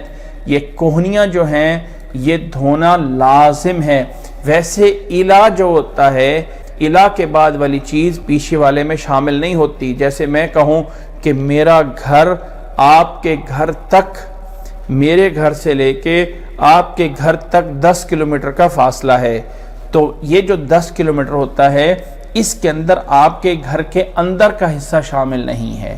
تو یہ جو غایا اور غایا الی ہوتا ہے، جہاں پہ کوئی چیز الا کے بعد آ رہی ہوتی، وہ آلریڈی پیچھے والے میں شامل نہیں ہوتی ہے، الا یہ کہ اس کے دلائل آ جائیں، اور اس میں دلائل موجود ہیں۔ اللہ کے نبی صلی اللہ علیہ وسلم کی طرف سے وضاحت موجود ہے کہ الی المرفقین میں کوہنیاں جو ہیں وہ دھونے میں شامل ہیں۔ وضو جب کرنا ہے چہرے کو دھویا جائے، اور اسی طرح وَأَيْدِيَكُمْ إِلَى الْمَرَافِقِ، بازوں کو دھونا ہے کوہنیاں سمیت، وَامْسَحُوا بِرُؤُوسِكُمْ، اور اپنے سروں پہ مسح کرو، وَأَرْجُلَكُمْ إِلَى الْكَعْبَيْنِ، وَأَرْجُلِكُمْ نہیں بولا، أَرْجُلَكُمْ بولا ہے، کہ اس سے پتہ چل رہا ہے کہ لام کے اوپر جو زبر آ رہی ہے تو اس کا تعلق پیچھے ایدیکم کے ساتھ ہے، رؤوسکم کے ساتھ نہیں ہے۔ رؤوسکم کے ساتھ ہوتا تو وہاں رؤوس ارجلکم آنا چاہیے تھا، یہاں ارجلکم ہے، اس کا عطف پیچھے وجوہکم و ایدیکم کے اوپر ہو رہا ہے۔ مطلب یہ نکلا کہ اپنے پاؤں کو بھی اپنے ٹخنوں سمیت دھونا ہے، پاؤں کو بھی ٹخنوں سمیت دھو لو۔ یہ اللہ تعالیٰ نے وضو کا ایک اجمالی حکم دیا ہے، اجمالاً ایسے وضو کرنا ہے، اور اللہ کے نبی صلی اللہ علیہ وسلم سے اس میں باقاعدہ احادیث میں اس کی تفصیل موجود ہے۔ اور یہاں پہ ایک بات سمجھ لیں کہ ہمارے ہاں ایک تصور بیٹھ گیا کہ جو قرآن میں چیز آ گئی ہے یہ فرض ہے، اور جو قرآن میں چیز نہیں آئی ہے وہ فرض نہیں ہے۔ اب اس کو عملی طور پہ دیکھو، مشہور یہ ہے کہ وضو کے 4 فرض ہیں۔ کون سے فرض ہیں؟ کہ چہرے کا دھونا، نمبر 2 بازوؤں کو دھونا کونیوں سمیت، نمبر 3 مسح کرنا، اور نمبر 4 پاؤں دھونا۔ یہ وضو کے 4 فرض ہیں، یہ وضو کے اندر پورے ہونے ضروری ہیں۔ قرآن اور حدیث کے اپنے عمل اپنے مرتبے میں تو بڑا فرق ہے، لیکن عمل کرنے میں جو حکم قرآن میں آیا ہے اور ایک اب حدیث میں آیا، نبی صلی اللہ علیہ وسلم نے فرمایا لا وضوء لمن لم یذکر اسم اللہ علیہ، اس شخص کا وضو نہیں ہے جو شروع میں بسم اللہ نہیں پڑھتا۔ اب ہم کہیں کہ چونکہ یہ حدیث ہے اس لیے بسم اللہ پڑھنا کوئی فرض نہیں ہے، بسم اللہ پڑھنا لازم نہیں ہے، وہ تو سنت ہے، وضو کے شروع میں پڑھ لو تو ٹھیک ہے، نہ پڑھنا کیوں بھائی؟ اس لیے کہ حدیث ہے۔ اچھا فرض کون سے؟ چہرہ دھونا، بازو دھونا، مسح کرنا، پاؤں دھونا، یہ فرض ہیں چونکہ قرآن میں آئے ہیں۔ یہ ہے وہ فرق جو ہم قرآن اور حدیث میں فرق، اللہ اور اللہ کے رسول میں فرق کر رہے ہیں، وہ بھئی اللہ کا فرمان، یہ اللہ کے رسول کا فرمان جب آ جاتا ہے تو پھر یہ کہنا کہ فرض اللہ کے حکم سے ثابت ہوتا ہے اور نبی کے حکم سے فرض ثابت نہیں ہوتا، یہ کس بندے نے کہا ہے؟ کس بندے نے آپ کو یہ جرت دی ہے؟ یا کس بندے نے آپ کو اختیار دیا ہے کہ نبی کی بات کہیں لا وضو، کوئی وضو نہیں، یا تو کہیں حدیث ضعیف ہے یا تو کہیں وہ حدیث ہی نہیں ہے۔ جب حدیث ثابت ہوگی، جب سب ہو گیا تو لا الہ الا اللہ، اللہ کے علاوہ کوئی معبود نہیں، لا الہ کوئی الہ نہیں ہے، الا اللہ مگر اللہ، وہی اسٹائل ہے، لا وضو لمن لم یذکر اسم اللہ علیہ، جو اللہ کا نام شروع میں نہیں لیتا ہے۔ اب یہاں پہ بہت سے لوگ کہتے ہیں وضو کا جو فرض ہے نا، فرض وہ صرف 4 ہیں۔ بھئی بسم اللہ نبی کا فرمان کدھر گیا؟ پہلے نمبر پہ تو یہ فرض فکس کرنا، یہ فرض، یہ سنت، یہ واجب، یہ مستحبات، یہ نہ اللہ نے کہا ہے نہ اللہ کے رسول نے کہا ہے۔ اللہ نے حکم دیا ہے اس کو پورا کیا جائے گا، اللہ کے رسول نے حکم دیا اس کو پورا کیا جائے گا۔ کسی صحابی کو بتاؤ کہ اس نے وضو کے 4 فرض رکھے ہوں، اس نے غسل کے 3 فرض رکھے ہوں، اس نے جو ہے وضو کی اتنی سنتیں رکھی ہوں اور غسل کی اتنی سنتیں رکھی ہوں، یہ کہاں سے چیزیں لے کے آ گئے؟ اتنا کافی ہے کہ اللہ نے فرما دیا، نبی نے فرما دیا، بس اس کا نام ہے صراط مستقیم، اللہ کا فرمان۔ یا اللہ نے 4 چیزیں گنوا دیں اور نبی صلی اللہ علیہ وسلم نے دین کے اندر باقی چیزیں بھی بتا دی ہیں۔ سارا وضو کرنا، جن میں رخصت ہے وہ رخصت ہے، بھئی 1 دفعہ دھو لو، 3 دفعہ دھو لو، اللہ کے نبی صلی اللہ علیہ وسلم کی حدیث میں موجود ہے، سارے اعضاء کو 1 دفعہ دھو لو، 3 دفعہ دھو لو، اجازت ہے، جائز ہے، موجود ہے حدیث کے اندر۔ لیکن اب یہ کہہ دیں جن چیزوں میں مطلب رخصت دی ہوئے ان کو لینا ہے۔ اب مسح کا طریقہ نبی صلی اللہ علیہ وسلم نے فرمایا یوں کیا جائے، اب یہاں پہ سر کا مسح ہے، وَامْسَحُوا بِرُؤُوسِكُمْ، بھئی کانوں کا مسح یہ لازم نہیں ہے، یہ قرآن کے اندر چونکہ آیا نہیں، یہ فرض نہیں ہے۔ اور لوگ جو ہوتے ہیں وہ ایسے پیچھے گمراہ لگے ہوتے ہیں، ایسے پیچھے لگے ہوتے ہیں، بھئی بات ختم، یہ جو وضو کے 4 فرض ہیں وہ پورے کر لیے، وضو ہو گیا۔ کبھی بھاگ رہے ہو، ٹائم نہیں ہے، بس جلدی چہرہ دھو لو، بازو دھو لو، سر کے اوپر بس تھوڑی سی یہ 4 انگلیوں کے برابر ہاتھ پھیر لو، مسح ہو جائے گا۔ یہ کہاں سے نکال لیا 4 انگلیوں کے برابر؟ وَامْسَحُوا بِرُؤُوسِكُمْ میں اللہ نے کوئی 4 انگلیوں کی جگہ تو نہیں بتائی ہے نا، 4 انگلیوں کے برابر کا مسح تو نہیں نہ بتایا ہے نا، اللہ تعالیٰ نے وَامْسَحُوا بِرُؤُوسِكُمْ کہا ہے۔ یہاں انسان اپنی بنائی ہوئی چیز، اپنے اجتہاد کو دین بنا لینا اور سر کے 1/4 حصے کا مسح جو ہے اس کا فکس کر لینا، یہ جائز کر دیا۔ نبی کا فرمان جو ہے اس کو کہہ دیا کہ وہ فرض نہیں ہو سکتا ہے۔ کہ ان باتوں کو نوٹ کریں، معاشرے میں ہمیں بہت سی چیزیں ایسے ملیں گی جو دین اتنا مشکل ہمارے اوپر بنا دیا گیا ہے۔ اسلام ایسا مشکل نہیں ہے جیسا ہمارے لیے بنا دیا گیا ہے۔ یاد کرو فلانی چیز کے غسل کے فرض اتنے ہیں، اس کی سنتیں اتنی ہیں، واجب اتنے، مکروہ اتنے، یاد رکھو، اگر یاد نہیں کیے تو تم پورے مسلمان نہیں ہوگے۔ اچھا جی یاد کرو وضو کے سنتیں کتنی ہیں، وضو کے جو ہے وہ نفل کتنے ہیں، وضو کے جو ہے مکروہات کتنے ہیں، وضو کے فرائض کتنے ہیں۔ وہ بچوں کو رٹے لگا رہے ہوتے ہیں، وہ کہاں یاد رکھیں بھئی، عوام کیسے یاد کرے؟ ہر چیز کے اتنے فرض، اتنی سنتیں، اتنے مکروہات، اتنے مستحبات، یہ سب کے سب مصنوعات ہیں، یہ سب من گھڑت چیزیں ہیں۔ ایک مسلمان ہونے کے لیے جو اللہ نے کہا ہے، اللہ کے رسول نے کہا ہے، وہ منہج ہے، وہ ہے دین۔ یہ سمجھنا ضروری ہے کہ اس انسان کو پتہ ہے یہ چیز فرض ہے یا اسے نہیں پتہ یہ فرض ہے، اس سے کوئی فرق نہیں پڑتا۔ اتنا کافی ہے کہ اللہ نے حکم دیا ہے وہ کام پورا کرنا ہے، اللہ کے نبی نے حکم دیا ہے وہ بات پوری کرنی ہے، بس۔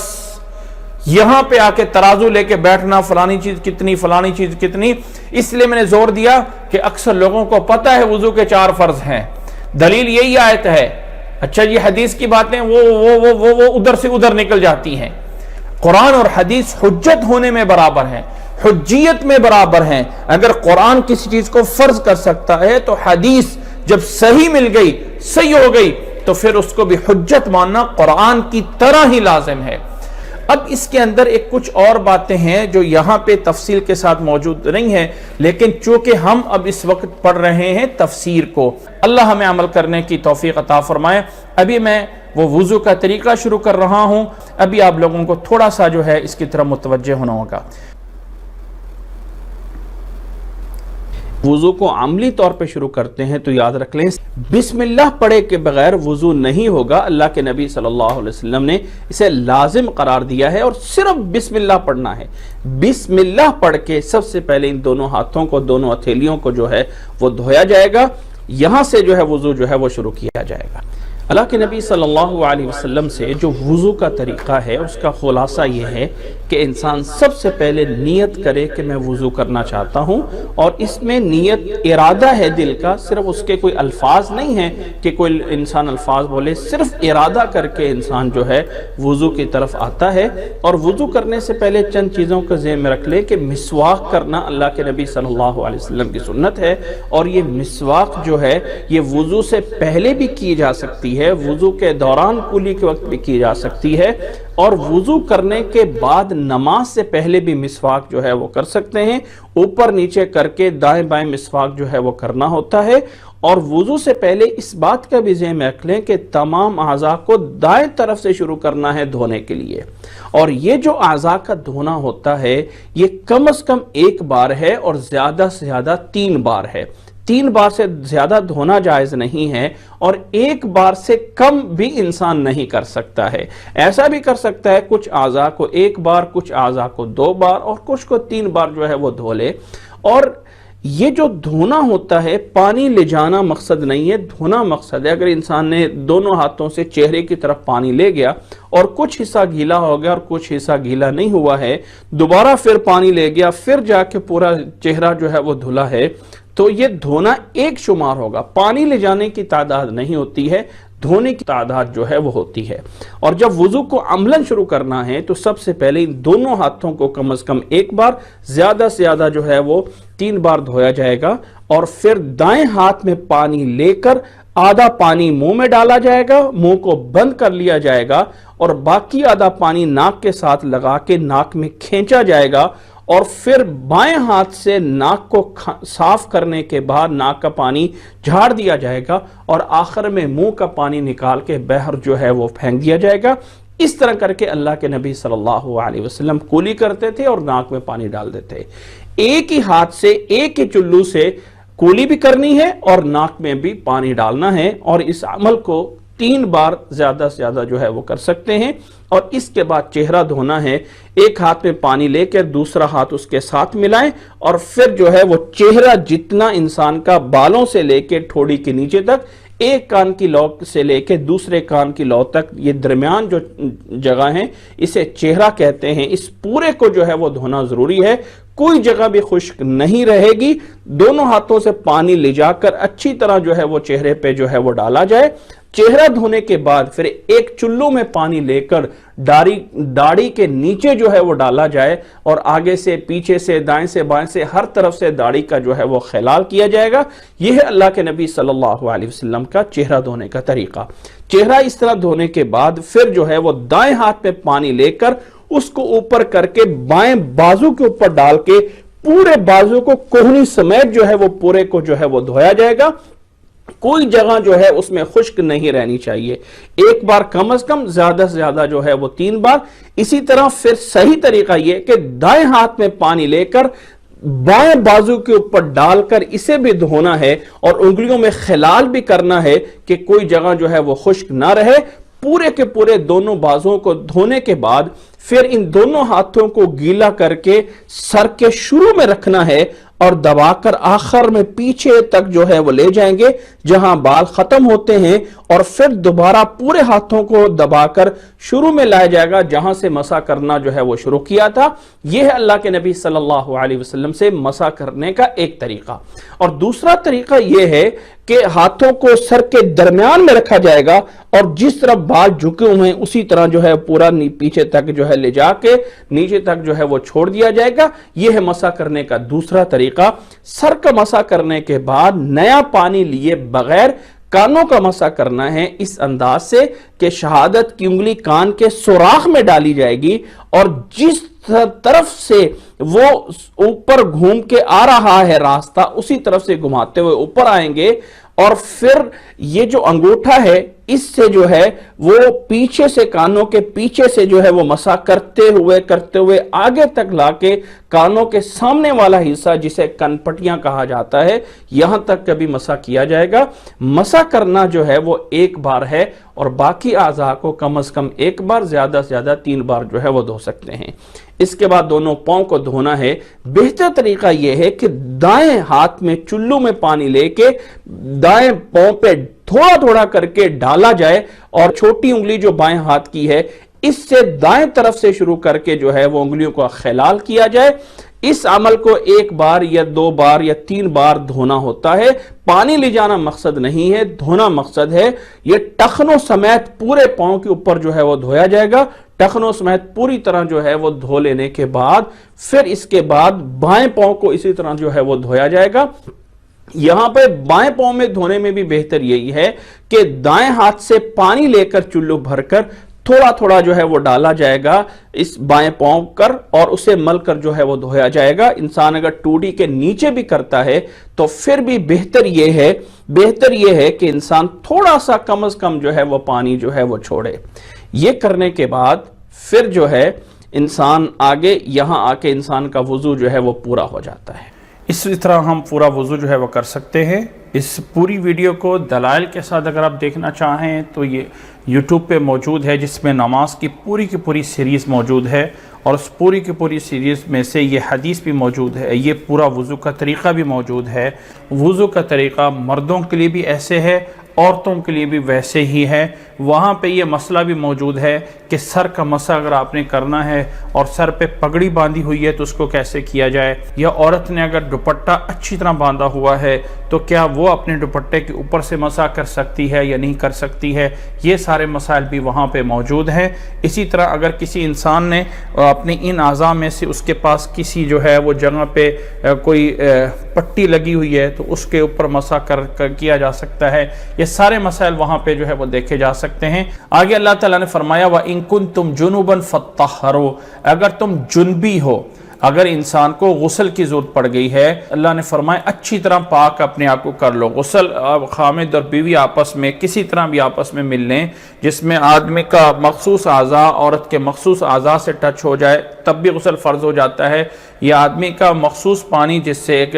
جنس پیدا ہوتا ہے انسان وہ کسی طرح بھی نکل جائے تو غسل فرض ہو جاتا ہے، یا عورت کے مخصوص ایام شروع ہو جائیں تو غسل فرض ہوتا ہے۔ یہ تو ان تمام چیزوں سے کسی طرح سے بھی انسان جنبی ہو جاتا ہے تو اللہ نے فرمایا فَطَّهَرُوا، اس میں فَطَّهَرُوا نہانا اور غسل کرنا لازم ہے۔ فرمایا وَإِن كُنتُم مَرْضَىٰ، اگر تم بیمار ہو، او عَلَىٰ سَفَرٍ، یا سفر کے اوپر ہو اور وہاں پہ تمہارے پاس پانی موجود نہیں ہے، او جاء أَحَدٌ مِّنكُم مِّنَ الْغَائِطِ، اب تم میں سے کوئی انسان اپنی قضاء حاجت سے فارغ ہو کے آیا ہے، او لامستم النساء، یا عورتوں کے پاس سے اپنی بیوی کے پاس تم گئے ہو اور نہانے کی ضرورت پڑ گئی ہے، اور ان تمام صورتوں میں فلم تجدوا ماءً، اور تمہارے پاس پانی موجود نہیں ہے تو فتیمموا صعیدا طیبا، ایک پاک مٹی سے تیمم کر سکتے ہو۔ اگر فرمایا کہ تمہارے پاس کسی بھی وجہ سے غسل کی ضرورت ہے یا کسی بھی وجہ سے تمہیں وضو کی ضرورت ہے،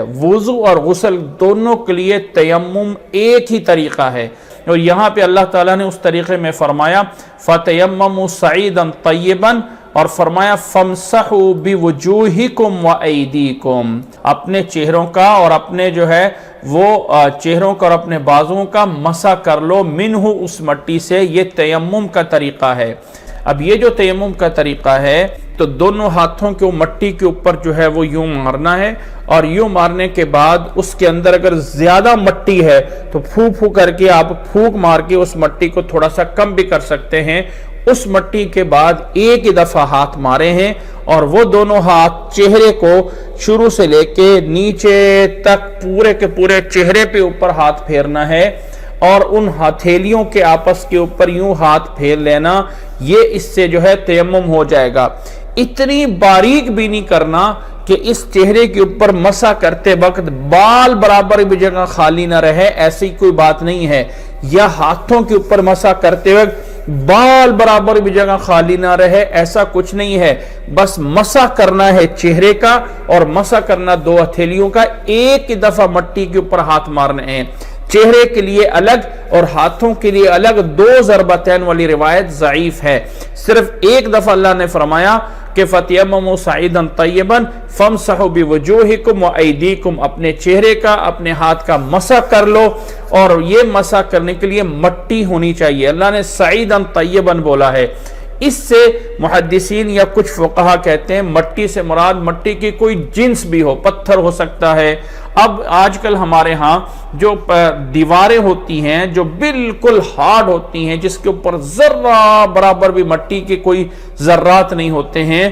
وہ پوچھا جاتا ہے کہ ہم اس طرح کے پتھر کے اوپر جو ہے جیسے کوئی سنگ مرمر ہے یا اس طرح کر کے جو ہے وہ کوئی اور پتھر ہیں، ان کے اوپر سے ہم تیمم کر سکتے ہیں۔ واللہ عالم، کرنے کو جواز کے لیے علماء یا فقہا اجازت تو دیتے ہیں، لیکن بہتر ہے کہ اگر انسان کو کوئی ایسا پتھر، ایسی اینٹ آ سکتی ہو جس میں ہلکی سی کوئی مٹی کے ذرات جو ہے وہ ہاتھ کو لگ جاتے ہیں اس کو پکڑنے سے، تو وہ زیادہ بہتر ہے۔ واللہ عالم بالصواب۔ اگرچہ اس میں فقہا اجازت دیتے ہیں کہ اگر دیوار بنی ہوئی ہے سیمنٹ سے بھی تو آپ اس کے اوپر بھی ہاتھ مار کے تیمم کر سکتے ہیں، لیکن بہتر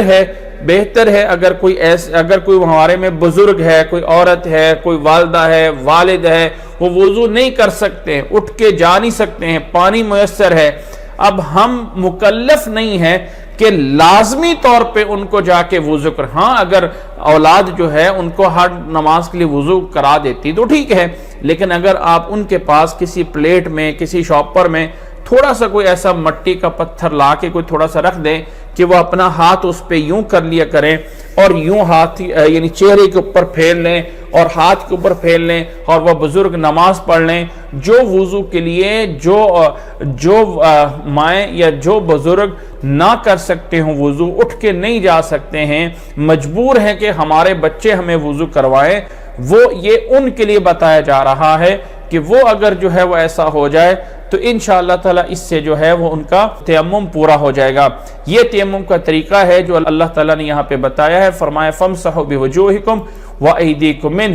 اللہ تعالیٰ تمہیں کسی حرج میں نہیں ڈالنا چاہتا، کسی مشکل میں نہیں ڈالنا چاہتا، وَلَكِنْ يُرِيدُ لِيُطَهِّرَكُمْ، اللہ تعالیٰ تمہیں پاک کرنا چاہتا ہے، وَلِيُتِمَّ نِعْمَتَهُ عَلَيْكُمْ لَعَلَّكُمْ تَشْكُرُونَ، اور اللہ تعالیٰ اپنی نعمت تمہارے اوپر پوری کرنا چاہتا ہے تاکہ تم اللہ کے شکر گزار بن جاؤ۔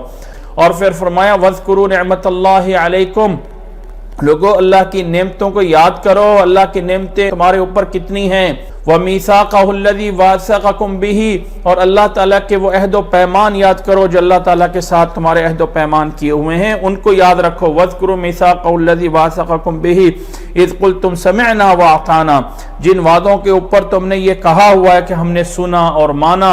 ان وعدوں کو جو ہے وہ پورا کرو۔ وَاتَّقُوا اللَّهَ، اور اللہ تعالیٰ سے ڈر جایا کرو، ان اللہ علیم بذات الصدور، اللہ تعالیٰ جاننے والا ہے تمہارے سینوں میں کیا ہے۔ انسان جب کہتا ہے اشہد ان لا الہ الا اللہ واشہد ان محمد الرسول اللہ، تو انسان اقرار کر لیتا ہے کہ اللہ جو بھی تیرے وعدے ہیں میرے ساتھ، جو بھی تیرے احکامات ہیں میرے ساتھ، میں ان کو پوری طرح بجھا لاؤں گا۔ اللہ کے ساتھ کیا ہوا وعدہ کو پورا کرو اور اللہ تعالیٰ سے ڈر جاؤ۔ ان اللہ علیم بذات الصدور، اللہ تعالیٰ سب کو سینے میں جاننے والا ہے۔ آگے اللہ تعالیٰ نے فرمایا یا ایھا الذین آمنوا کونوا قوامین للہ شہداء بالقسط، یہ حکم پیچھے گزرا ہے، یہاں پہ اللہ تعالیٰ نے دوبارہ اس صورت میں دیا، اے ایمان والو ہو جاؤ قائم ہونے والے، اللہ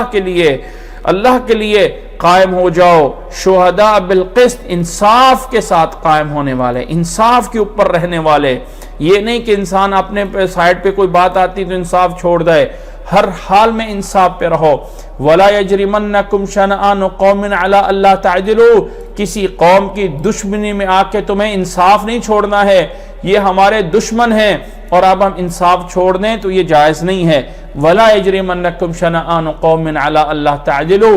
اعْدِلُوا هُوَ أَقْرَبُ لِلتَّقْوَىٰ، لوگو انصاف کیا کرو، ہر کام میں انصاف رہو، انصاف سے رہو۔ هُوَ أَقْرَبُ لِلتَّقْوَىٰ، وہی بہتر ہے، وہی قریب ہے کہ تم اللہ تعالیٰ سے ڈرنے والے بن جاؤ۔ وَاتَّقُوا اللَّهَ إِنَّ اللَّهَ خَبِيرٌ بِمَا تَعْمَلُونَ، اور اللہ سے ڈرو، اللہ تعالیٰ جاننے والا ہے، خبیر ہے جو کچھ تم کر رہے ہو، سب کچھ کی خبر رکھنے والا ہے۔ وعد اللہ الذین آمنوا وعملوا الصالحات، اللہ نے وعدہ کیا ہے ان لوگوں سے جو ایمان لے آئے، جنہوں نے نیک اعمال کیے، اللہ کا وعدہ ہے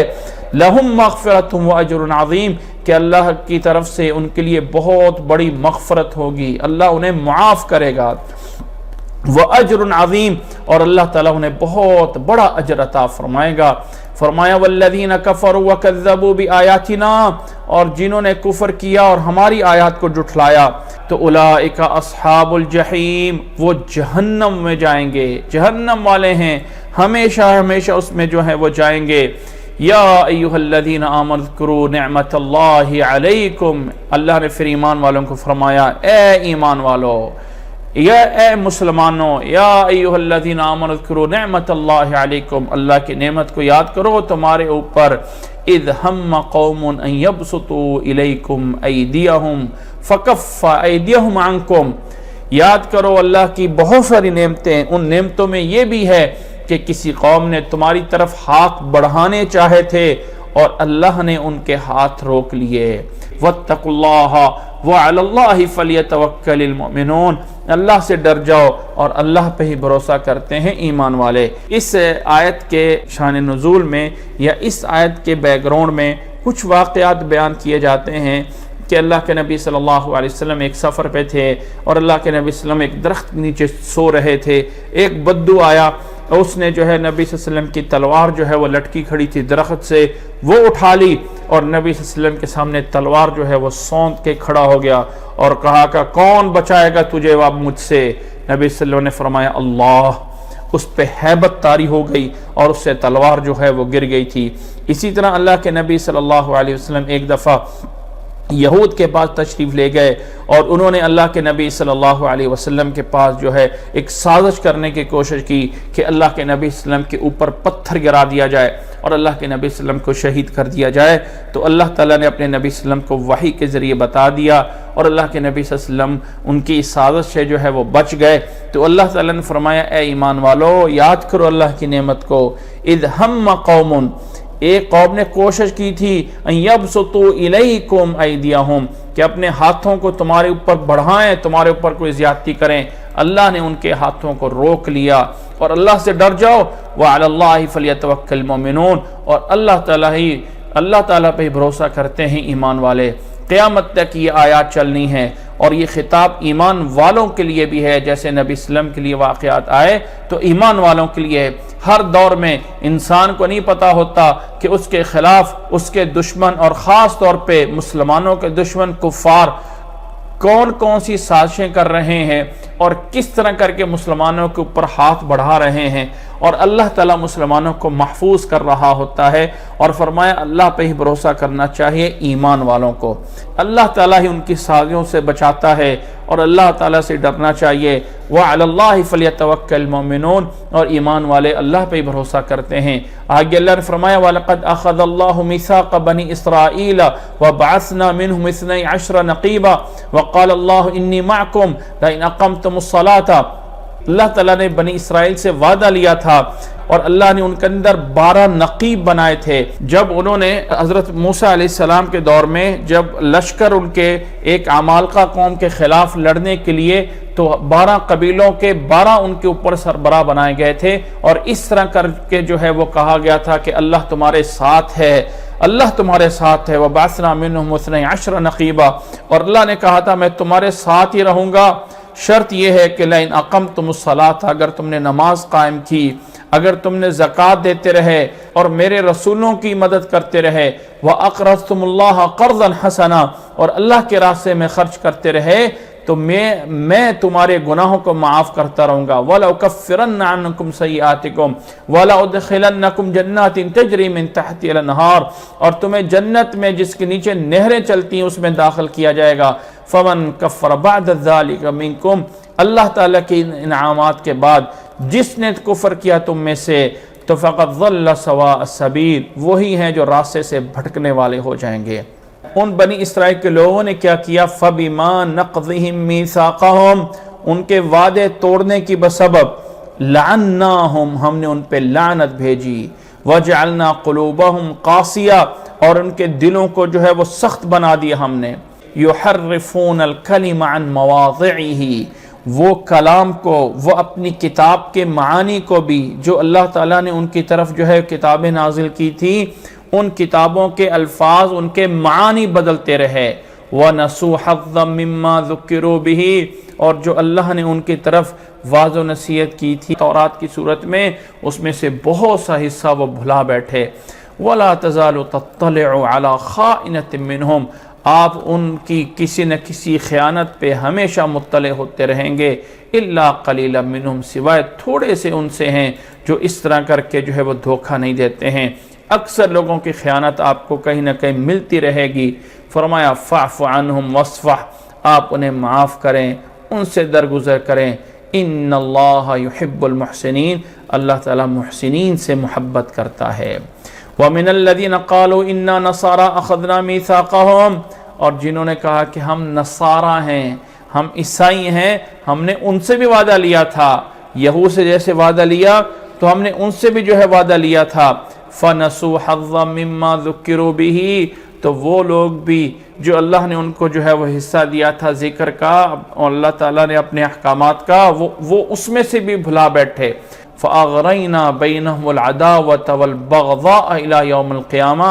اللہ نے فرمایا ہم نے ان کے درمیان، یہود و نصارہ کے آپس کے درمیان میں بھی ہم نے دشمنی ڈال دی ہوئی ہے قیامت تک۔ فَأَغْرَيْنَا بَيْنَهُمُ الْعَدَاوَةَ وَالْبَغْضَاءَ إِلَى يَوْمِ الْقِيَامَةِ، قیامت کے دن تک ان کے درمیان جو ہے وہ دشمنی ڈالی گئی ہے۔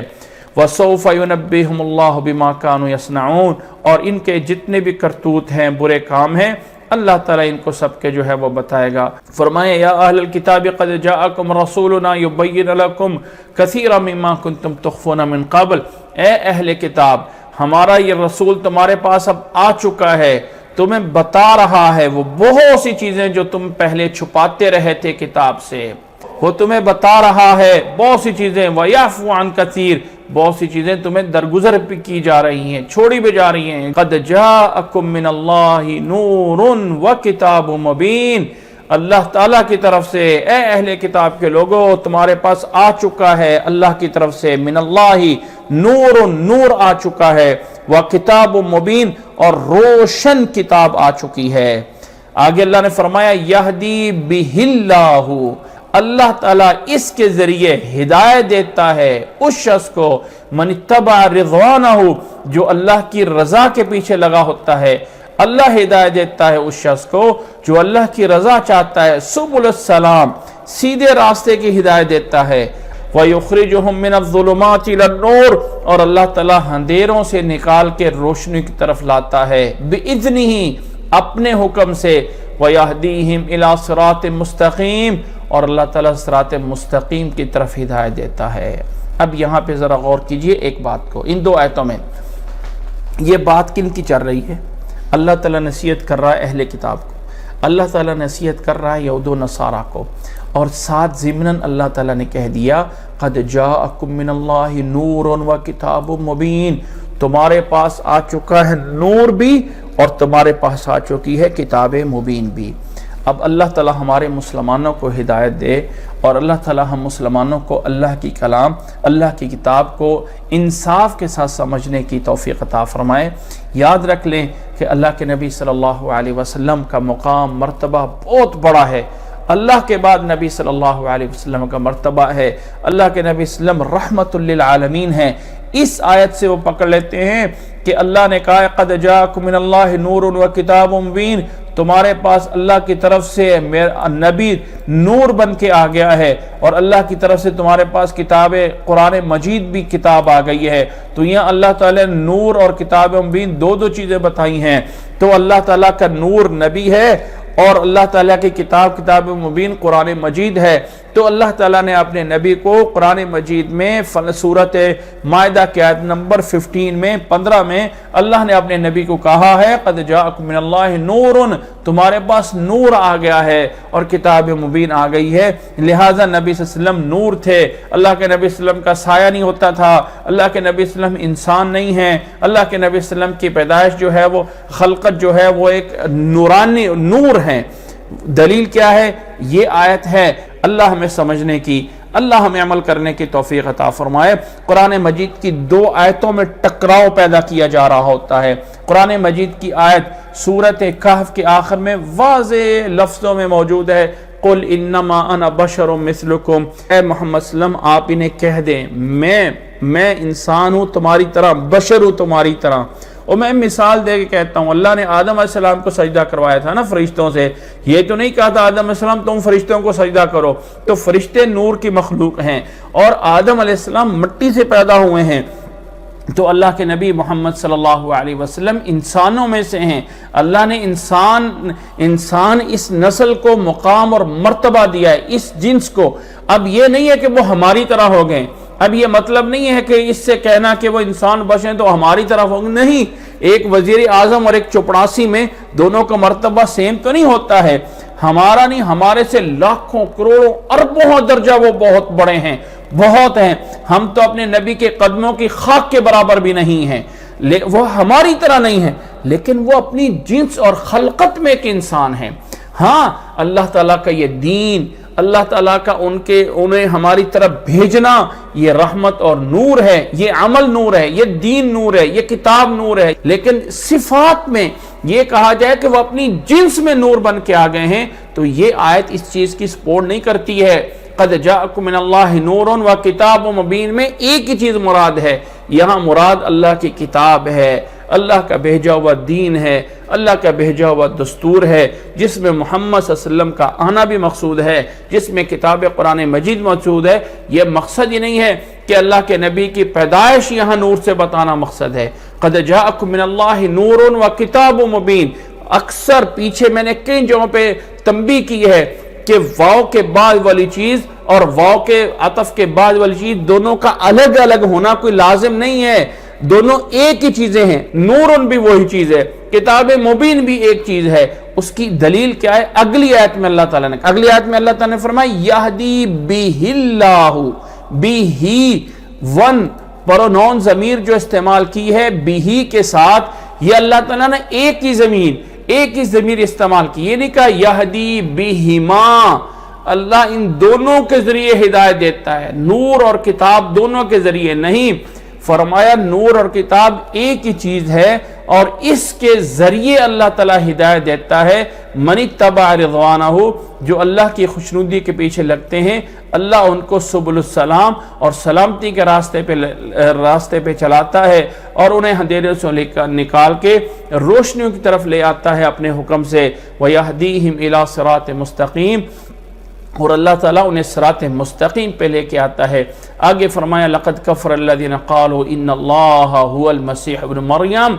تحقیق کافر ہو گئے وہ لوگ جنہوں نے کہا اللہ جو ہے وہی مسیح ابن مریم ہے۔ قل فرما دیجئے، قل کہہ دیجئے، فَمَن يَمْلِكُ مِنَ اللَّهِ شَيْئًا إِنْ أَرَادَ أَن يُهْلِكَ الْمَسِيحَ ابْنَ مَرْيَمَ، قل فَمَن يَمْلِكُ مِنَ اللَّهِ شَيْئًا، وہ اللہ کے علاوہ کس کے پاس اختیار ہے؟ یہلک المسیح ابن مریم، کہ اگر اللہ تعالیٰ مسیح ابن مریم کو فوت کر دے تو کون ہے جو زندہ رکھ سکتا ہے؟ وَأُمَّهُ، اور ان کی والدہ کو بھی، مریم علیہ السلام کو بھی اللہ تعالیٰ اگر فوت کر دے مسیح ابن مریم کو اور ان کی والدہ کو، تو اللہ کے مقابلے میں کس کے پاس اختیار ہے؟ قل فَمَن يَمْلِكُ، کون ہے صاحب اختیار اللہ کے مقابلے میں؟ کچھ بھی نہیں ہے، کوئی بھی نہیں ہے۔ اگر اللہ چاہے تو ہلاک کر سکتا ہے مسیح ابن مریم کو اور ان کی والدہ کو۔ وَمَن فِي الْأَرْضِ جَمِيعًا، اور زمین میں بسنے والے سارے کے سارے، جو کچھ ہے زمین کے اوپر، انسان ہے، جن ہے، پرند ہے، اور جو اتنی مخلوق ہے، اللہ سب کو تباہ کر سکتا ہے، اللہ سے کوئی پوچھ نہیں کر سکتا۔ وَلِلَّهِ مُلْكُ السَّمَاوَاتِ وَالْأَرْضِ وَمَا بَيْنَهُمَا، زمین و آسمان کی بادشاہت اللہ کے پاس ہے، جو کچھ اس کے درمیان میں ہے سب کچھ اللہ کے پاس ہے۔ یخلق ما یشاء، جو چاہے وہ پیدا کر رہا ہے۔ واللہ علی کل شیء قدیر، اور اللہ تعالیٰ ہر چیز پہ قادر ہے۔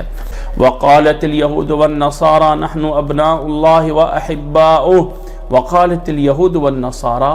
یہود و نصارہ کہتے ہیں ہم ہیں اللہ کے محبوب بندے، ہم اللہ کی اولاد ہیں، ابناء اللہ، ہم اللہ کے بیٹے ہیں اور اللہ کے محبوب ہیں۔ یہ کون کہتے تھے؟ یہود بھی اور نصارہ بھی۔ نحن ابناء اللہ واحباؤہ، اللہ نے فرمایا ان کو جواب دیجئے قل فلم يعذبكم بذنوبكم، فرمایا کہ اگر تم اللہ تعالیٰ کی اولاد ہو تو کیوں وہ تمہیں عذاب دیتا ہے تمہارے گناہوں کی وجہ سے، بل انتم بشر ممن خلق، بلکہ تم بھی بشر ہو، انسان ہو جیسے اللہ نے دوسرے پیدا کیے اسی طرح ہو، یغفر لمن یشاء ویعذب من یشاء، اللہ جسے چاہے معاف کرتا ہے اور جسے چاہے عذاب دیتا ہے، وَلِلَّهِ مُلْكُ السَّمَاوَاتِ وَالْأَرْضِ، اور بادشاہت زمین و آسمان پہ اللہ کی ہے اور جو کچھ اس کے درمیان میں ہے سب اسی اللہ کا ہے، وَإِلَيْهِ الْمَصِيرُ، اور اسی طرف سب نے لوٹ کر جانا ہے۔ فرمایا یا اہل الکتاب قد جاءکم رسولنا یبین لکم علی فترۃ من الرسل، اے اہل کتاب کے لوگو تحقیق تمہارے پاس ہمارا رسول آ چکا ہے، ایک وقفے کے بعد، ایک فترہ کے بعد، ایک وقفے کے بعد ہمارا رسول تمہارے پاس آ چکا ہے۔ اللہ کے نبی صلی اللہ علیہ وسلم حضرت عیسیٰ علیہ السلام کے تقریباً 570 یا 600 سال بعد اللہ کے نبی صلی اللہ علیہ وسلم آتے ہیں۔ فرمایا کہ یا اہل الکتاب قد جاءکم رسولنا یبین لکم علی فترۃ من الرسل، ایک لمبا زمانہ گزرا ہے جس کے اندر رسول نہیں آیا، اب اللہ نے اس رسول کو بھیج دیا ہے۔ کہیں تم یہ نہ کہو کہ ما جاءنا من بشیر ولا نذیر، کہ ہمارے پاس تو کوئی ڈرانے والا آیا ہی نہیں تھا، کوئی خوشخبری دینے والا کوئی نبی نہیں آیا تھا۔ فرمایا تحقیق آ چکا ہے تمہارے پاس بشیر اور نذیر، اب اس کے بعد انسانوں کے پاس کوئی عذر نہیں ہے کہ ہمیں تو پتہ نہیں چلا تھا۔ واللہ علی کل شیء قدیر، اور اللہ تعالی ہر چیز پہ قادر ہے۔ واللہ علی کل شیء قدیر، اللہ تعالیٰ جو چاہے جب چاہے جہاں چاہے جیسے چاہے جس طرح چاہے کر سکتا ہے، کوئی اللہ سے پوچھ نہیں سکتا کہ اللہ تو نے یہ کیوں کیا۔ آج ہم اسی آیت پہ 19 آیت تک ختم کرتے ہیں۔ اللہ سے دعا ہے کہ اللہ تعالیٰ ہمیں عمل کرنے کی توفیق عطا فرمائے، اللہ تعالیٰ ہمیں ان تمام چیزوں پہ جو کچھ ہم نے پڑھا ہے اللہ ہمیں سمجھنے کی اور اللہ ہمیں عمل کرنے کی توفیق عطا فرمائے۔ جزاکم اللہ احسن الجزاء، وآخر دعوانا ان الحمد للہ رب العالمین۔